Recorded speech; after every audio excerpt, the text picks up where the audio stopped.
ಪ್ರವಾಸಿ ಪ್ರಪಂಚ ಪ್ರವಾಸಿ ಪ್ರಪಂಚ ಪ್ರವಾಸಿ ಪ್ರಪಂಚ ಪ್ರವಾಸಿ ಪ್ರಪಂಚ.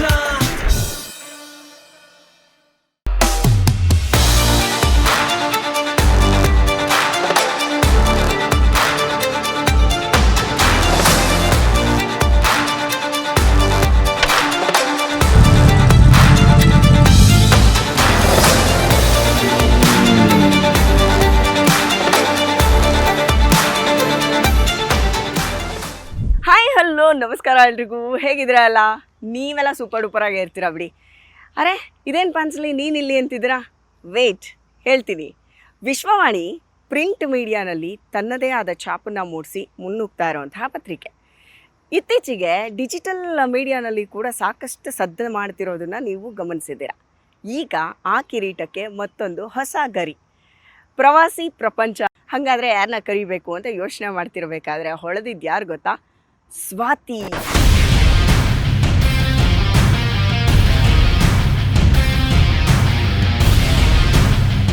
ಈಗ ಸ್ವಾತಿನೆಲ್ಲಿ ಹುಡ್ಕೋದು? ಸ್ವಾತಿ ಮುತ್ತಿನ ಮಳೆಹನಿ ಅಂತೇಳಿ ಮಳೆಗಾಲದಲ್ಲಿ ಕರಿತಾ ಇದ್ದೀವಿ ಸ್ವಾತಿನ. ಸೊ ಸ್ವಾತಿ ಕನ್ನಡದ ಮೊಟ್ಟ ಮೊದಲ ಮಹಿಳಾ ನೆನೆದವರ ಮನದಲ್ಲಿ. ಹಲೋ, ನೋಡಿ ಹೆಂಗೆ getup, full top to bottom bike ride ಮಾಡಕ್ಕೆ ರೆಡಿಯಾಗಿ ಬಂದಿದ್ದಾರೆ. ತಾವೆಲ್ಲಾದ್ರೂ ಸುತ್ತಾಕೊಂಡೇ ಬಂದ್ರೆ ಇಲ್ಲಿಗೆ ಅಥವಾ ಸ್ಟ್ರೇಟ್ ಆಗಿ? ಇಲ್ಲ ಇಲ್ಲ, ಇಲ್ಲಿಗೆ ಡೈರೆಕ್ಟ್ ಆಗಿ ಬರ್ತಾ ಇದಾರೆ, ಎಲ್ಲೂ ಸುತ್ತಿಲ್ಲ. ನೋಡಿ ಸ್ವಾತಿ, ನಿಮ್ಮ ಹೆಸರಿಗೆ ತಕ್ಕಂಗೆ ಮಳೆನೂ ಶುರು ಆಗ್ತಾ ಇದೆ. ಸ್ವಾತಿ ಮುತ್ತಿನ ಮಳೆ ಹನಿ ಅಂತ ಹೇಳ್ಬಿಟ್ಟು ಮಳೆನೂ ಶುರುವಾಗೋಯ್ತು. ಸೊ ಇವಾಗ ಇಂಟರ್ವ್ಯೂ ಶುರು ಮಾಡಬೇಕು. ನಮ್ದೊಂದು ಸಖತ್ತಾಗಿರೋ ಎಪಿಸೋಡು ರೆಡಿ ಆಗಬೇಕು. ಈಗ ನಿಮ್ಮ ಗೆಟಪ್ ಹಿಂಗೆ ಇರಲ್ಲ ಹೆಂಗೆ?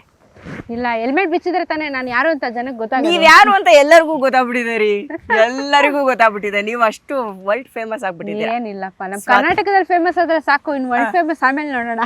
ಇಲ್ಲ, ನೀವೀಗ ಆಲ್ರೆಡಿ ಎಲ್ಲ ಯಾರ್ಯಾರಿಗೆ ಹಿಂಗ್ ಮೊಬೈಲ್ ತೆಗೆದ್ರೆ ಎಲ್ಲರಿಗೂ ನೀವು ಗೊತ್ತು ಅಲ್ವಾ? ಯಾಕೆ ಅಂದ್ರೆ ತುಂಬಾ ಸ್ಪೆಷಲ್ಲು. ನಮ್ಮ ಕನ್ನಡದಲ್ಲಿ ಮಹಿಳಾ ಬೈಕ್ ರೈಡರ್ಸ್ ತುಂಬಾ ಕಡಿಮೆ. ಅದರಲ್ಲಿ ಇವರು ಸಿಕ್ಕಾಪಟ್ಟೆ ಸೌಂಡ್ ಯಾಕೆ ಮಾಡ್ತಾ ಇದ್ದಾರೆ ಅಂದರೆ, ನೀವು ಈ ಎಪಿಸೋಡ್ ಪೂರ್ತಿ ನೋಡಿದ್ರೆ ಗೊತ್ತಾಗುತ್ತೆ ಏನೆಲ್ಲ ಸಾಧನೆಗಳನ್ನ ಮಾಡಿದ್ದಾರೆ, ಎಷ್ಟೆಲ್ಲ ಸಾಹಸಗಳನ್ನ ಮಾಡಿದ್ದಾರೆ. ಅದೆಲ್ಲದೂ ಈ ಒಂದು ಎಪಿಸೋಡಲ್ಲಿ ನಾವು ಹಿಂಗೆ ಓಪನ್ ಅಪ್. ಓಕೆನಾ? ರೆಡಿನಾ? ರೆಡಿನಾ? ಆ್ಯಂಡ್ ಹೇಗಿದ್ದೀರಾ? ಹೇಗೆ ನಡೀತಿದೆ ಜೀವನ? ಸೂಪರ್ ಆಗಿದೆ. ನನ್ ಭೀಮಾ ಇದಾನಲ್ಲ, ಅವ್ನಿರೋವರೆಗೂ ನನ್ಗೆ ಏನು ಟೆನ್ಷನ್ ಇಲ್ಲ. ನಂಗೆ ಇನ್ನೊಂದೇನು, ಸ್ವಾತಿ ಬಗ್ಗೆ ನಂಗೆ ಇನ್ನೊಂದು ಖುಷಿ ಏನು ಗೊತ್ತಾ? ಸಕ್ಕದಾಗಿ ಮಾತಾಡ್ತಾರೆ. ಏನಂದ್ರೆ ಹರಳು ಉರಿದಂಗೆ, ಹಂಗೆ ಕಡ್ಡಿ ತುಂಡು ಮಾಡ್ದಂಗೆ, ಹಂಗೆ ಏಕ್ ಮಾಡ್ದವತ್ತು ಕಡಾಗರು. ಮನ್ಸಲ್ಲೊಂದು ಅಲ್ಲೊಂದೊಂದು ಏನಿಲ್ಲ, ಇರೋದೇನು ಡೈರೆಕ್ಟ್ ಆಗಿ ಹೇಳೋದಷ್ಟೇ. ನನಗೆ ಆ ಗುಣ ತುಂಬಾ ಇಷ್ಟ ಆಯ್ತು. ಅಂಡ್ ಈ ಗುಣನೇ ನಿಮ್ಮನ್ನ ಹಿಂಗೆ ಸುತ್ತಿಸ್ತಾ ಇರೋದು ಪ್ರಪಂಚನ. ಸೊ ನಮ್ಮದು ಈಗ ಚಾನೆಲ್ ಬಂದು ಪ್ರವಾಸಿ ಪ್ರಪಂಚ. ನಾವು ಈಗ ಪ್ರಪಂಚನ ಸುತ್ತೋಕೆ ಹೊರಟಿದ್ದೀವಿ. ದೇಶ ಸುತ್ತಬೇಕು, ಕೋಶ ಓದಬೇಕು ಅಂತಾರೆ. ಸೊ ನಾವಿವಾಗ ಕೋಶ ಓದಿದ್ ಸಾಕು, ದೇಶ ಸುತ್ತನ ಬನ್ನಿ ಅಂತ. ಸೊ ನಮ್ಮ ಈ ಚಾನಲ್ನ ಒಂದು ತುಂಬ ವಿಭಿನ್ನವಾದ ಪ್ರಯತ್ನ, ಮತ್ತು ತುಂಬ ವಿಶೇಷವಾದ ಪ್ರಯತ್ನ, ಮತ್ತು ಏಕೈಕ ಪ್ರಯತ್ನ ಅಂತ ಹೇಳಿದ್ರು ತಪ್ಪಾಗಲ್ಲ. ಯಾಕಂದರೆ ಇದು ತುಂಬ ಪ್ರಪ್ರಥಮ ಅಂತ ಹೇಳ್ಬೋದು. ನಮ್ಮ ಚಾನಲು ಪ್ರವಾಸಕ್ಕೆ ಕುರಿತು ಮಾಡಿರುವಂತಹ ಅದ್ಭುತವಾದ ಒಂದು ಚಾನಲ್. ಸೊ ಇವಾಗ ನಮ್ಮ ಎಪಿಸೋಡು ಸೂಪರ್ ಡೂಪರಾಗಿ ಶುರುವಾಗುತ್ತೆ. ಸ್ವಾತಿ, ನಿಮ್ಮ ಈ ಬೈಕ್ ಸಹವಾಸ, ಭೀಮನ್ ಸಹವಾಸ ಹೆಂಗಾಯ್ತು? ಅದಕ್ಕೆ ಸ್ಫೂರ್ತಿ ಕಾರಣ ನಮ್ಮ ಅಪ್ಪ ಅಮ್ಮ. ಸೊ ಅವ್ರದ್ದೊಂದು ಕತೆ ಇದೆ. ಸೊ ಶೆಕೆ ಆಗೋಷ್ಟೊತ್ತಿಗೆ ಗೇರ್ಸ್ನ ಓಕೆ. ಭೀಮನ್ ಸವಾಸ ಮಾಡಿಸಿದಂಗಾದ್ರೆ ಅಪ್ಪ ಅಮ್ಮನೇ? ಹೌದೌದು, ಅವರೇ ಮಾಡಿಸಿದ್ದು. ನೋಡಿದ್ರ, ಲೇಡಿ ಬಾಂಡ್, ಅಕ್ಕ ಬಾಂಡ್, ಇದು ಅಣ್ಣ ಬಾಂಡ್ ಅಲ್ಲ. ಸೂಪರ್ ರೀ. ಹೆಲ್ಮೆಟ್ ಕೊಡಿ ಇಲ್ಲಿ ನೋಡಿ. ಹೆಲ್ಮೆಟ್ ವಿಶೇಷ ಏನಂತ ಹೇಳ್ತೀನಿ. ಕ್ಯಾಮ್ರಾನು ಇಲ್ಲೇ ಇದೆ, ಅಕ್ಕ ಕ್ಯಾಮ್ರಾಮನ್ನು, ಮೋಟೋ ವ್ಲಾಗರ್ ಅಲ್ವಾ? ಆಮೇಲೆ ಇದ್ರ ತುಂಬ ಮೋಟಿವೇಶನ್ ಆಗುವಂಥ ಒಂದು ಏನು ಸೆಂಟೆನ್ಸ್ಗಳೇ ಇದ್ದಾವೆ. ಆ್ಯಂಡ್ ಈ ಹುಡುಗಿ ಮಾತಾಡ್ತಿದ್ರೇ ನನಗೆ ಆ್ಯಕ್ಚುಲಿ ಏನಂದರೆ, ಬೈಕ್ ರೈಡರ್ ಅನ್ನೋಕ್ಕಿಂತ ಮೋಟಿವೇಟರ್ ಅಂತಲೇ ಹೇಳ್ಬೋದು. ಎಲ್ಲರನ್ನೂ ಮೋಟಿವೇಟ್ ಮಾಡ್ಕೊಂಡೇ ಬರ್ತಾರೆ ಅವರು. ಅದು ನಂಗೆ ತುಂಬ ಇಷ್ಟ. ಎಲ್ರಿಗೂ ನಾವು ಡೌನ್ ಆಗಬಾರ್ದು ಕಂಡ್ರೋ ಅಂತಾರೆ. ಆಮೇಲೆ ಕನ್ನಡಕ್ಕೋಸ್ಕರ ಉಸಿರಾಡ್ತಾರೆ. ಅದು ನನಗಿನ್ನೂ ಇಷ್ಟ ಅಲ್ವಾ? ಕನ್ನಡ ನಾವಂದ್ರೆ ಕನ್ನಡ, ಕನ್ನಡ ಅಂದ್ರೆ ನಾವು ಅಷ್ಟೇ. ಸೊ ಏನೇನಿದೆ ನೀವೇ ಎಕ್ಸ್ಪ್ಲೈನ್ ಮಾಡಿ. ನಾನು ಮಾಡೋಕ್ಕಿಂತ ನೀವು ಮಾಡಿದ್ರೇ ಇದು ಬೆಸ್ಟ್. ಸೊ ಇದು ನನ್ನ ಒಂದು ತಲೆಯ ಅಸ್ತ್ರ, ತಲೆಯ ಕಿರೀಟ. ತಲೆ ಮುಖ್ಯ ಗುರು. ತಲೆಯ ಕಿರೀಟ. So safety important. ಬೈಕರ್ ಆಗ್ರಿ ಅಥವಾ ನಾರ್ಮಲ್ ಆಗಿ ಡ್ರೈವ್ ಮಾಡಿದ್ರು ಪರವಾಗಿಲ್ಲ, ರೈಡ್ ಮಾಡಿದ್ರು ಪರವಾಗಿಲ್ಲ, ಹೆಲ್ಮೆಟ್ ತುಂಬಾ ಇಂಪಾರ್ಟೆಂಟು. ಸೊ ಇದು ನನ್ನ ಕ್ರೌನ್. ಸೊ ಇದ್ರ ಜೊತೆಗೆ ನಾನು Karnataka's first female moto vlogger ಅಂದ್ರೆ ಟ್ರಾವೆಲ್ ಕಂಟೆಂಟ್ ನ ಜೊತೆಗೆ ಬೈಕ್ ಅಲ್ಲಿ ಟ್ರಾವೆಲ್ ಮಾಡೋದನ್ನ ಕ್ಯಾಪ್ಚರ್ ಮಾಡೋದಕ್ಕೆ ಮೋಟೋ ವ್ಲಾಗರ್ಸ್ ಅಂತ ಹೇಳ್ತಾರೆ. ಸೊ ನಾನು ಟ್ರಿಪ್ ಹೋಗೋದಾಗಿರ್ಬೋದು, ಬೈಕ್ ರಿವ್ಯೂಗಳನ್ನ ಕೊಡೋದಾಗಿರ್ಬೋದು. ಸೊ ಈ ಒಂದು ಕ್ಯಾಟಗರಿ ಅಂಡರ್ ಅಲ್ಲಿ ನಾನು ಬರ್ತೀನಿ. ಸೊ ಇದು ನನ್ನ ಗೋಪ್ರೋ ಕ್ಯಾಮ್ರಾ. ಇದರಲ್ಲಿ ಇಡೀ ಪ್ರಪಂಚ ತೋರಿಸುವಂತ ಪ್ರಯತ್ನ. ಸೊ ಇದು ಕ್ಯಾಮ್ರಾ, ಇದು ಇಂಟರ್ಕಾಮ್ ಅಂತ ಕರೀತಾರೆ. ಸೊ ನನ್ನ ಜೊತೆ ಬೇರೆ ರೈಡರ್ಸ್ಗಳು ಯಾರಾದ್ರು ಇದ್ದಾಗ ನಾವು ಫೋನ್ ಎಲ್ಲ ಯೂಸ್ ಮಾಡಕ್ಕಾಗಲ್ಲ ಅಲ್ಲ, ಸೊ ಇದನ್ನ ಕನೆಕ್ಟ್ ಮಾಡ್ಕೊಂಡ್ರೆ 1 to 1 ಬ್ಲೂಟೂತ್ ತರ. ಸೊ ನಾವು ಮಾತಾಡ್ಕೊಂಡು ಟ್ರಾವೆಲ್ ಮಾಡಬಹುದು. ಮುಂದೇನಾದ್ರೂ ಅಬ್ಸ್ಟಿಕಲ್ಸ್ ಬಂತು ಅಂತ ಅಂದ್ರೆ ಅವ್ರಿಗೆ ಇನ್ಫಾರ್ಮ್ ಮಾಡಿದ್ರೆ ಹಳ್ಳ ಹಂಪು ಅಥವಾ ಪೊಲೀಸ್ ಇದಾರೆ ಅಂತ ಹುಷಾರು ಅಂತ ಹೇಳೋದಕ್ಕೆ, ಇಲ್ಲ ಅಂದ್ರೆ ಮ್ಯೂಸಿಕ್ ಕೇಳ್ಬೋದು. ಸೊ ಒಂಥರ ಫೋನ್ ಯೂಸ್ ಮಾಡೋದಕ್ಕಿಂತ ಬೆಟರ್ ವರ್ಷನ್. ಸೊ ಇಂಟರ್ಕಾಮ್ ಅಂತ ಕರಿತೀವಿ, ಇದನ್ನ ಅಳವಡಿಕೆ ಮಾಡ್ಕೊಂಡಿರೋದು.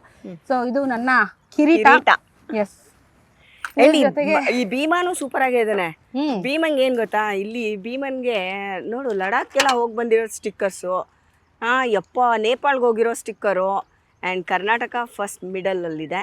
ಆ್ಯಂಡ್ ನನಗೆ ನೋಡಿ ಪಯಣ ವಿತ್ ಸ್ವಾತಿ ಅಂತೆ, ಸ್ವಾತಿ ಜೊತೆ ಪಯಣ ಮಾಡಬೇಕಂತ ನನಗೂ ಆಸೆ. ಈಗ ಪ್ರಾಮಿಸ್ ಮಾಡಿದ್ದಾರೆ ನನಗೆ, ಏನಂತ ಅಂದರೆ ಎಲ್ಲಿಗಾದರೂ ಒಂದು ಕಡೆ ಕರ್ಕೊಂಡು ಹೋಗ್ತೀನಿ ಅಂತ. ಅತಿ ಶೀಘ್ರದಲ್ಲೇ ಅವ್ರ ಜೊತೆ ನಮ್ದೊಂದು ರೈಡ್ ಇರುತ್ತೆ. ನಾವು ಬೈಕ್ ಓಡಿಸಲ್ಲ, ಹಿಂದೆ ಕುತ್ಕೋತೀವಿ. ಇದು ಗಾಬರಿ ಆಗಬೇಡಿ ನೀವೆಲ್ಲ. ನನ್ನಷ್ಟು ಸೂಪರಾಗಿ ಗಾಡಿ ಓಡಿಸೋರು ಯಾರೂ ಇಲ್ಲ ಅಂತ ಅಂದ್ಕೊಳ್ಳಿ ನೀವು. ಹಿಂದೆ ಕುತ್ಕೋತೀವಿ ನಾವು. And Karnataka's first female moto vlogger. So ಇದಂತೂ ನನಗೆ ಸೂಪರ್ ಸ್ಪೆಷಲ್ ಎಪಿಸೋಡ್. ಆ್ಯಂಡ್ ಹುಡುಗಿರು ಈ ಸ್ಕೂಟಿನೋ ಡಿಯೋನೋ ಓಡಿಸ್ಬೇಕಾದ್ರೆ ಒಂಥರ ಖುಷಿ ಅನ್ನಿಸ್ತಿರ್ತಿತ್ತು. ಬಟ್ ಹಿಂಗೆ ಬ್ರ್ಯಾಂಡ್ಗಳನ್ನ, ದೊಡ್ಡ ದೊಡ್ಡ ಗಾಡಿಗಳನ್ನ ಏನು ಗೊತ್ತಾ, ಹುಡುಗರೆಲ್ಲ ಭಾರಿ ಭಯಂಕರ ಆಡ್ಕೊಳ್ಳೋರಪ್ಪ. ಹುಡುಗಿನ ಸ್ಟ್ಯಾಂಡ್ ಹಾಕಕ್ ಬರಲ್ಲ ಅಂತ ಆಡ್ಕೊಂಡಿದ್ದ ಕಾಲ ಇದೆ ಅಲ್ವಾ. ನಿಲ್ಸ್ತೀವಿ ಇವಾಗ ನಾವು. 200 kg ವೇಟ್ ಇದೆ ಇದು ಗಾಡಿ, ಏನ್ ಸಾಮಾನ್ಯನಾ? ಹೆಂಗೆ ನಾವು ಹುಡುಗಿರು ಹಂಗೆ ನಾವು ಗ್ರಾಮರು ಎಲ್ಲದ್ರಲ್ಲೂ ಕರೆಕ್ಟ್ ಆಗಿರೋದು ಅಲ್ವಾ. ಪರ್ಫೆಕ್ಟ್ ಅನ್ನೋದಕ್ಕಿಂತ ನಾವ್ ಯಾವ್ದಕ್ಕೂ ಕಮ್ಮಿ ಇಲ್ಲ ಅಂತ ಮುಂದೆ ಸಾಗೋಣ ಗುರು. ಭೀಮಾ ಜೊತೆಲಿ ಇರ್ಬೇಕಾದ್ರೆ ಒಯ್ತಾ ಇರೋದೆ ಅಷ್ಟೇ, ಹೋಗ್ತಾರೆ. ಓಕೆ, ಈಗ ಈ ಭೀಮಾ ಎಲ್ಲೆಲ್ಲಿ ಕರ್ಕೊಂಡು ಹೋಗಿ ಬಂದಿದ್ದಾನೆ ನಿಮ್ಮನ್ನ? ಭೀಮಾ ಆಲ್ಮೋಸ್ಟ್ ಆಲ್ ಇಂಡಿಯಾ ಮುಗಿಸಿದಾನೆ. ಒಂದು ನೇಪಾಳ ಇಂಟರ್ನ್ಯಾಷನಲ್ ಕರ್ಕೊಂಡು ಹೋಗಿದ್ದಾನೆ. ಸೂಪರ್. ಸೊ ಫಸ್ಟ್ ಇಂಟರ್ನ್ಯಾಷನಲ್ ನಂದು. ಸೊ ಇಷ್ಟು ಮಾಡಿದ್ದೀನಿ ಸದ್ಯದ ಮಟ್ಟದಲ್ಲಿ, ಆಲ್ ಇಂಡಿಯಾ ಮತ್ತೆ ಒಂದು ಇಂಟರ್ನ್ಯಾಷನಲ್ ನೇಪಾಳ ರೈಡ್. ಹತ್ರ ಎಲ್ಲ ಹೋಗೋದೇ ಇಲ್ಲ ಅಲ್ಲ ನೀವು? ಹತ್ರ ಎಲ್ಲ ಫಸ್ಟ್ ಸ್ಟಾರ್ಟಿಂಗ್ ಅಲ್ಲಿ ಓಡಾಡಿದೀವಿ. ಯಾಕಂದ್ರೆ ಇವಾಗ ದೊಡ್ಡ ರೈಡ್ ಹೋಗ್ಬೇಕಂದ್ರೆ ಚಿಕ್ಕದ್ ಮಾಡೇನೆ ನಾವು ಕಲಿಬೇಕಾಗಿರೋದು. 1,00,000 ಕಿಲೋಮೀಟರ್ ಹೋದ್ರೆ ಫಸ್ಟ್ ಸ್ಟೆಪ್ ಇಂದಾನೆ ಶುರುವಾಗೋದು. ಏನೇ ಮಾಡಿದ್ರು ಹೋಗೋದು ನಂದಿ ಬೆಟ್ಟಕ್ಕೆ ನಾವು. ಅಲ್ಲ, ಫಸ್ಟ್ ರೈಡ್ ಅಲ್ಗೆನಾ? ನಂದಿ ಬೆಟ್ಟ. ಯಾವಾಗ ಶುರುವಾಯ್ತಿದ್ದು? ಫಸ್ಟ್ ನಾನು ಆಕ್ಚುಲಿ ಸೋಲೋ ಹೋಗಿದ್ದು ಧರ್ಮಸ್ಥಳ. ಫಸ್ಟ್ ನಂದು ಕ್ಲಾಸಿಕ್ 350 ಇತ್ತು. ಆ ಬೈಕ್ ಅಲ್ಲಿ ನಾನು ಫಸ್ಟ್ ಧರ್ಮಸ್ಥಳಕ್ಕೆ ಹೋಗಿದ್ದೆ. So first ghat section experience ಮಾಡೋಣ ಅಂತ ಹೇಳ್ಬಿಟ್ಟು ಶಿಡಿ ಘಾಟ್ ಮೇಲೆ ಹೋಗಿದ್ದೆ. ಸೊ ಅದಾದ್ಮೇಲೆ ರೈಡ್ಗಳನ್ನ ಮಾಡ್ಕೊಂಡು ಕ್ಲಾಸಿಕ್ 350 ಇಂದ ಅದು ಅಮ್ಮ ಕೊಡ್ಸಿದ್ gift, actually birthday gift classic 350. ಅದಾದ್ಮೇಲೆ ಸ್ವಲ್ಪ ನನಗೆ ಬ್ಯಾಕ್ ಪೇನ್ ಇಶ್ಯೂ ಇರೋದ್ರಿಂದ ಅಪ್ಪ ಏನ್ ಮಾಡಿದ್ರು, ಇನ್ನೊಂದ್ ಸ್ವಲ್ಪ ಅಡ್ವೆಂಚರ್ ಜಾಸ್ತಿ ಮಾಡು ಅಂದ್ಬಿಟ್ಟು ಹಿಮಾಲಯನ್ ಕೊಡ್ಸೋದು. ಸೊ ಇದು ಅಪ್ಪ ಕೊಡ್ಸಿರೋ ಗಾಡಿ ಭೀಮಾ ಬರ್ಡೇ ಗಿಫ್ಟ್. ಚೆನ್ನಾಗಿದೆ. ಯಾಕೆ ಭೀಮಾ ಅಂತ ಹೆಸರಿಟ್ಟಿರೋದು? ನನ್ ಪರ್ಸನಾಲಿಟಿನ ತಡ್ಕೊಳಕ್ ಅವ್ನು ಭೀಮಾ ಇರ್ಬೇಕಲ್ವಾ. ಪರ್ಸನಾಲಿಟಿ ಎಲ್ಲ ಫುಲ್ಲಿ ಲೋಡೆಡ್. ಟ್ರಿಪ್ ಹೋಗ್ಬೇಕಾದ್ರೆ ಅವನು ಸಾಥ್ ಕೊಡ್ಬೇಕು, ಇವನ್ ಇದ್ರೇನೆ ನನ್ ಜೀವನ. ನಾನೆಲ್ಲ ದುನಿಯಾ ವಿಜಿ ಫ್ಯಾನ್ ಏನೋ, ಅದಕ್ಕೆ ಭೀಮಾ ಅಂತ ಇಟ್ಟವ್ರೆ ಅನ್ಕೊಂಡಿದ್ದೆ. ಗಟ್ಟಿ ಭೀಮಾ. ಓಕೆ, ಇಲ್ಲೊಂದು ಚಿಕ್ಕದ ಒಂದು ಬ್ಯಾಗ್ ಇದೆ. ಬ್ಯಾಗ್ ಅಲ್ಲಿ ಹೈಡ್ರೇಷನ್ ಬ್ಯಾಗ್ ಅಂತ ಹೇಳ್ತೀವಿ. ಸೊ ನಾವು ಜಾಸ್ತಿ ಪ್ಲಾಸ್ಟಿಕ್ ಬಳಕೆ ಮಾಡಲ್ಲ. ಅಂಡ್ ಆಲ್ಸೋ ತುಂಬಾ ಅವೇರ್ನೆಸ್ ಗಳನ್ನ ಕೊಡ್ತಾ ಇರ್ತೀವಿ. ಸೊ ನಮ್ಮಂತ ರೈಡರ್ಸ್ ಗಳಿಗೆ ವಾಟರ್ ಬಾಟ್ಲ್ ಕ್ಯಾರಿ ಮಾಡಬೇಕು, ಇಳಿಸ್ಬೇಕು, ಕುಡಿಬೇಕು, ಹೆಲ್ಮೆಟ್ ತೆಗಿಬೇಕು, ಅದೆಲ್ಲ ಹಿಂಸೆ ನಮಗೆ. ಸೊ ನಮ್ಮಂತವ್ರಿಗೇನೆ ಅಂತಾನೆ ಹೈಡ್ರೇಷನ್ ಬ್ಯಾಗ್ ನ ತಯಾರು ಮಾಡಿದ್ದಾರೆ. ಟ್ರೆಕ್ಕರ್ಸ್ ಆಕ್ಚುಲಿ ಯೂಸ್ ಮಾಡ್ತಾರೆ ತುಂಬಾ ಇದನ್ನ, ಟ್ರೆಕ್ಕಿಂಗ್ ಹೋಗೋರು. ಸೊ ಇದರಲ್ಲಿ 2 ಲೀಟರ್ ನೀರ್ ಇಡ್ಸತ್ತೆ. ಸೊ ಹೆಲ್ಮೆಟ್ ಹಾಕೊಂಡೇನೆ ಬ್ಯಾಗ್ ಇಟ್ಕೊಂಡು ನೀರ್ ಕುಡ್ಕೊಂಡು ಹೋಗ್ಬೋದು. ಸೊ ಇದರಲ್ಲಿ ಯಾವಾಗ್ಲೂ 24x7 ನೀರ್ ಇರುತ್ತೆ ಒಟ್ಟಿನಲ್ಲಿ ರೈಡರ್ ಹತ್ರ. ಎಷ್ಟು ಚೆನ್ನಾಗಿ ಎಲ್ಲ ರೆಡಿ ಮಾಡ್ಕೊಂಡ್ಬಿಟ್ಟಿದ್ದೀರಾ ಅಲ್ಲ. ಅಷ್ಟೇ. ಅಂಡ್ ಇಲ್ಲಿ ಏನ್ ಇಟ್ಕೊಂತೀರಾ? ಇಲ್ಲೊಂದು ಬಾಸ್ಕೆಟ್, ಅಲ್ಲೊಂದು ಬಾಸ್ಕೆಟ್ ಅಲ್ಲ, ಬಾಕ್ಸ್ ಅಂತ ಹೇಳ್ತಾರೆ, ಪ್ಯಾನಿಯರ್ಸ್ ಅಂತ. ಅಂದ್ರೆ ಅದು ಬ್ಯಾಗ್ ಅಲ್ಲ, ಬ್ಯಾಗು ಬರುತ್ತೆ, ಬಾಕ್ಸು ಬರುತ್ತೆ. ನಾನು ಬಾಕ್ಸ್ ಹಾಕ್ಸಿದೀನಿ. ಓಕೆ, ಬಾಕ್ಸ್ ಸೇಫ್ಟಿ ಅಂತ. ಬಾಕ್ಸ್ ಸೇಫ್ಟಿ ಇರುತ್ತೆ. ಇದು ಪ್ಯಾನಿಯರ್ಸ್, ಇಲ್ಲಿ ಟಾಪ್ ಬಾಕ್ಸ್ ಬರುತ್ತೆ. ಬಾಕ್ಸ್ ಗಳು ಹಾಕ್ಸಿದ್ರೆ ಪ್ರಯೋಜನ ಏನು ಅಂತಂದ್ರೆ, ಇಫ್ ಇನ್ ಕೇಸ್ ಆಕ್ಸಿಡೆಂಟ್ ಆಯ್ತು, ನಾವು ಬಿದ್ವಿ ಅಂದಾಗ ನಮ್ಗೆ ಲೆಗ್ ಸ್ಪೇಸ್ ಜಾಸ್ತಿ ಸಿಗುತ್ತೆ ಗ್ಯಾಪ್ ಇರತ್ತೆ ಅಲ್ಲ? ಹಾ ಸೊ ಅವಾಗ ಏನಾಗುತ್ತೆ ಇಳಿತೀನಿ. ಹಾ ಸೊ ಲೆಗ್ ಸ್ಪೇಸ್ ಜಾಸ್ತಿ ಸಿಕ್ಕಿದಾಗ ಏನಾಗುತ್ತೆ, ಕಾಲು ಒಳಗಡೆ ಹೋಗಿ ನಮ್ದು ಡ್ಯಾಮೇಜ್ ಆಗೋದನ್ನ ತಡೆಯುತ್ತೆ, ಬಾಕ್ಸ್ ಗ್ರೌಂಡಿಗೆ ಬೀಳುತ್ತೆ. ಸೊ ನಮ್ಗೆ ಲೆಗ್ ಸ್ಪೇಸ್ ಜಾಸ್ತಿ ಸಿಗುತ್ತೆ, ಕಾಲ್ಗೂ ಏನು ಡ್ಯಾಮೇಜ್ ಆಗಲ್ಲ. ಇಲ್ಲಿ ಬ್ಯಾಗ್ಗಳನ್ನ ಹಾಕ್ಬೋದು, ಬಟ್ ಬ್ಯಾಗ್ಗಿಂತ ನಾನು ಪ್ಯಾನಿಯರ್ಸ್ ಸಜೆಸ್ಟ್ ಮಾಡ್ತೀನಿ. ಸೇಫ್ಟಿನೂ ಇರುತ್ತೆ, ವೆಯ್ಟ್ ಅನ್ನಿಸ್ಬೋದು, ಬಟ್ ಹೋಗ್ತಾ ಹೋಗ್ತಾ ಪ್ರಾಕ್ಟೀಸ್ ಆಗುತ್ತೆ. ಸೂಪರ್ ಆಗಿದೆ ಅಲ್ಲ, ನಂಗೆ ತುಂಬಾ ಚೆನ್ನಾಗಿ ಸೂಟ್ ಆಗುತ್ತಲ್ಲ ಗಾಡಿ. ಓಕೆ, ಅಂಡ್ ಇವಾಗ ಫಸ್ಟ್ ನಂದಿ ಬೆಟ್ಟಕ್ಕೆ ಟ್ರಿಪ್ ಹೋದ್ರಿ ಅಂತ ಹೇಳಿದ್ರಿ. ಫಸ್ಟ್ ಧರ್ಮಸ್ಥಳ ಹೋಗಿದ್ದು, ಧರ್ಮಸ್ಥಳ ಬಿಡಿ, ಲೋಕಲ್ ಅದು ಧರ್ಮಸ್ಥಳ ಲಾಂಗ್ ಆಯ್ತು. ನಾನು ಹೇಳೋದು ಇದು ಆಕ್ಚುಲಿ ಫಸ್ಟ್ ಅಂತ ಹೇಳ್ಬಹುದೇನೋ ನನ್ನ ಪ್ರಕಾರ. ಏನ್ ಸಕ್ಕದಾಗಿದೆ ರೀ. ಇದನ್ನ ಫಸ್ಟ್ ನಿಮ್ಮನ್ನ ಮಾತಾಡ್ಸೋದ್ ಬದಲು ಗಾಡಿ ನೋಡೋದೇ ಆಗ್ತಿದೆ ನನಗೆ.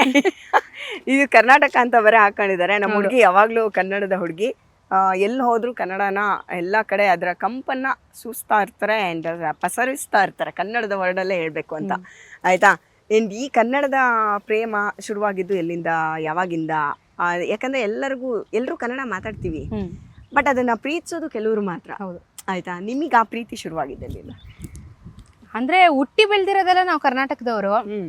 ಹುಟ್ಟಿರೋದಕ್ಕೆ ನೀನು ಸಮಾಜಕ್ಕೇನು ಕೊಡುಗೆ ಕೊಟ್ಟಿಲ್ಲ ಅಂದ್ರೆ ಅಟ್ಲೀಸ್ಟ್ ಮಾತೃಭಾಷೆಗಾದ್ರೂ ಕೊಡುಗೆ ಕೊಡೋಣ. ಆ ನಿಯತ್ತಾದ್ರೂ ಇಟ್ಕೋಬೇಕು ಮನುಷ್ಯ ಆದವನು.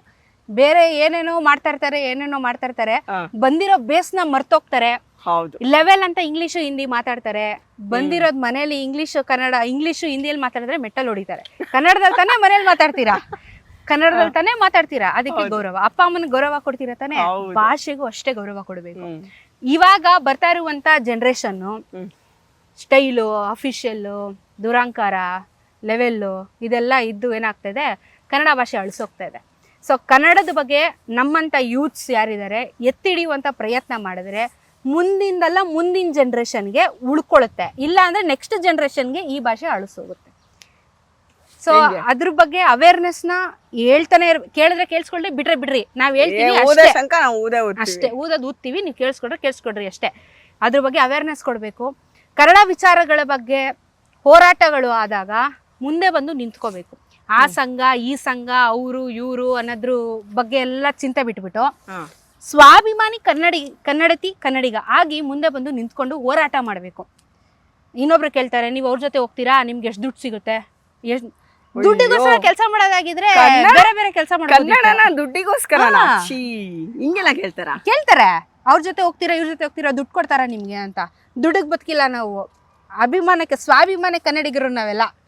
ಕನ್ನಡದ ಬಗ್ಗೆ ಮಾತಾಡಿದ್ರೆ ಏಕ್ ಮಾರ್ ದೋತು ಕೂಡ ಅಂದಂಗೆ ಹೊಡೆದು ಬರ್ತೀವಿ ಅಷ್ಟೇ ನಾವು. ಹೊಡೆಯೋದೇ ಕೆಲಸ ಅಷ್ಟೇ. ನೋಡಿದ್ರ ನಮ್ಮ ಎಪಿಸೋಡ್ ಕಿಕ್ ಸ್ಟಾರ್ಟ್ ಹೆಂಗೆ ಕನ್ನಡದಿಂದ ಅವೇರ್ನೆಸ್ ಒಳ್ಳೆ ಮಾತಲ್ಲಿ ಹೇಳ್ತೀವಿ. ಕೇಳಿಲ್ಲ ಅಂದ್ರೆ ನಮ್ ಬಾವುಟದಲ್ಲಿ 2 ಕಲರ್ ಇದೆ, ಯೆಲ್ಲೋ ರೆಡ್. ಯೆಲ್ಲೋ ಶಾಂತಿಯಾಗಿರಿ ಅಂತ, ರೆಡ್ಡು ಕೇಳಿಲ್ಲ ಅಂದ್ರೆ ರೊಚ್ಕೆದಳಿ ಅಂತ. ಸೊ ನಾವ್ 2ಕ್ಕೂ ಸಿದ್ಧ. ಹೆಂಗೆ ಸೂಪರ್ ರೀ ನೀವು. ಅದಕ್ಕೆ ಸೋಲೋ ಟ್ರಿಪ್ ಮಾಡಕ್ ಸಾಧ್ಯ ಆಗಿರೋದು ಮೇಡಮ್ ಅವ್ರಿಗೆ ಅಲ್ವಾ? ಮತ್ತೆ ಬೋಲ್ಡ್ ಅಂಡ್ ಎನರ್ಜೆಟಿಕ್ ಆಗಿರ್ಬೇಕು ಈಗಿನ ಸಮಾಜದಲ್ಲಿ ಇರ್ಬೇಕು. ಇಲ್ಲ ಅಂದ್ರೆ ಬಡ್ದು ಬಾಯಿಗೆ ಹಾಕೊಂಡು ಪೊದೆಗೆ ಹಾಕೊಂಡ್ಬಿಡ್ತಾರೆ ಅಲ್ವಾ? ಸೊ ಹಂಗೆಲ್ಲ ಆಗ್ಬಾರ್ದು. Touch it.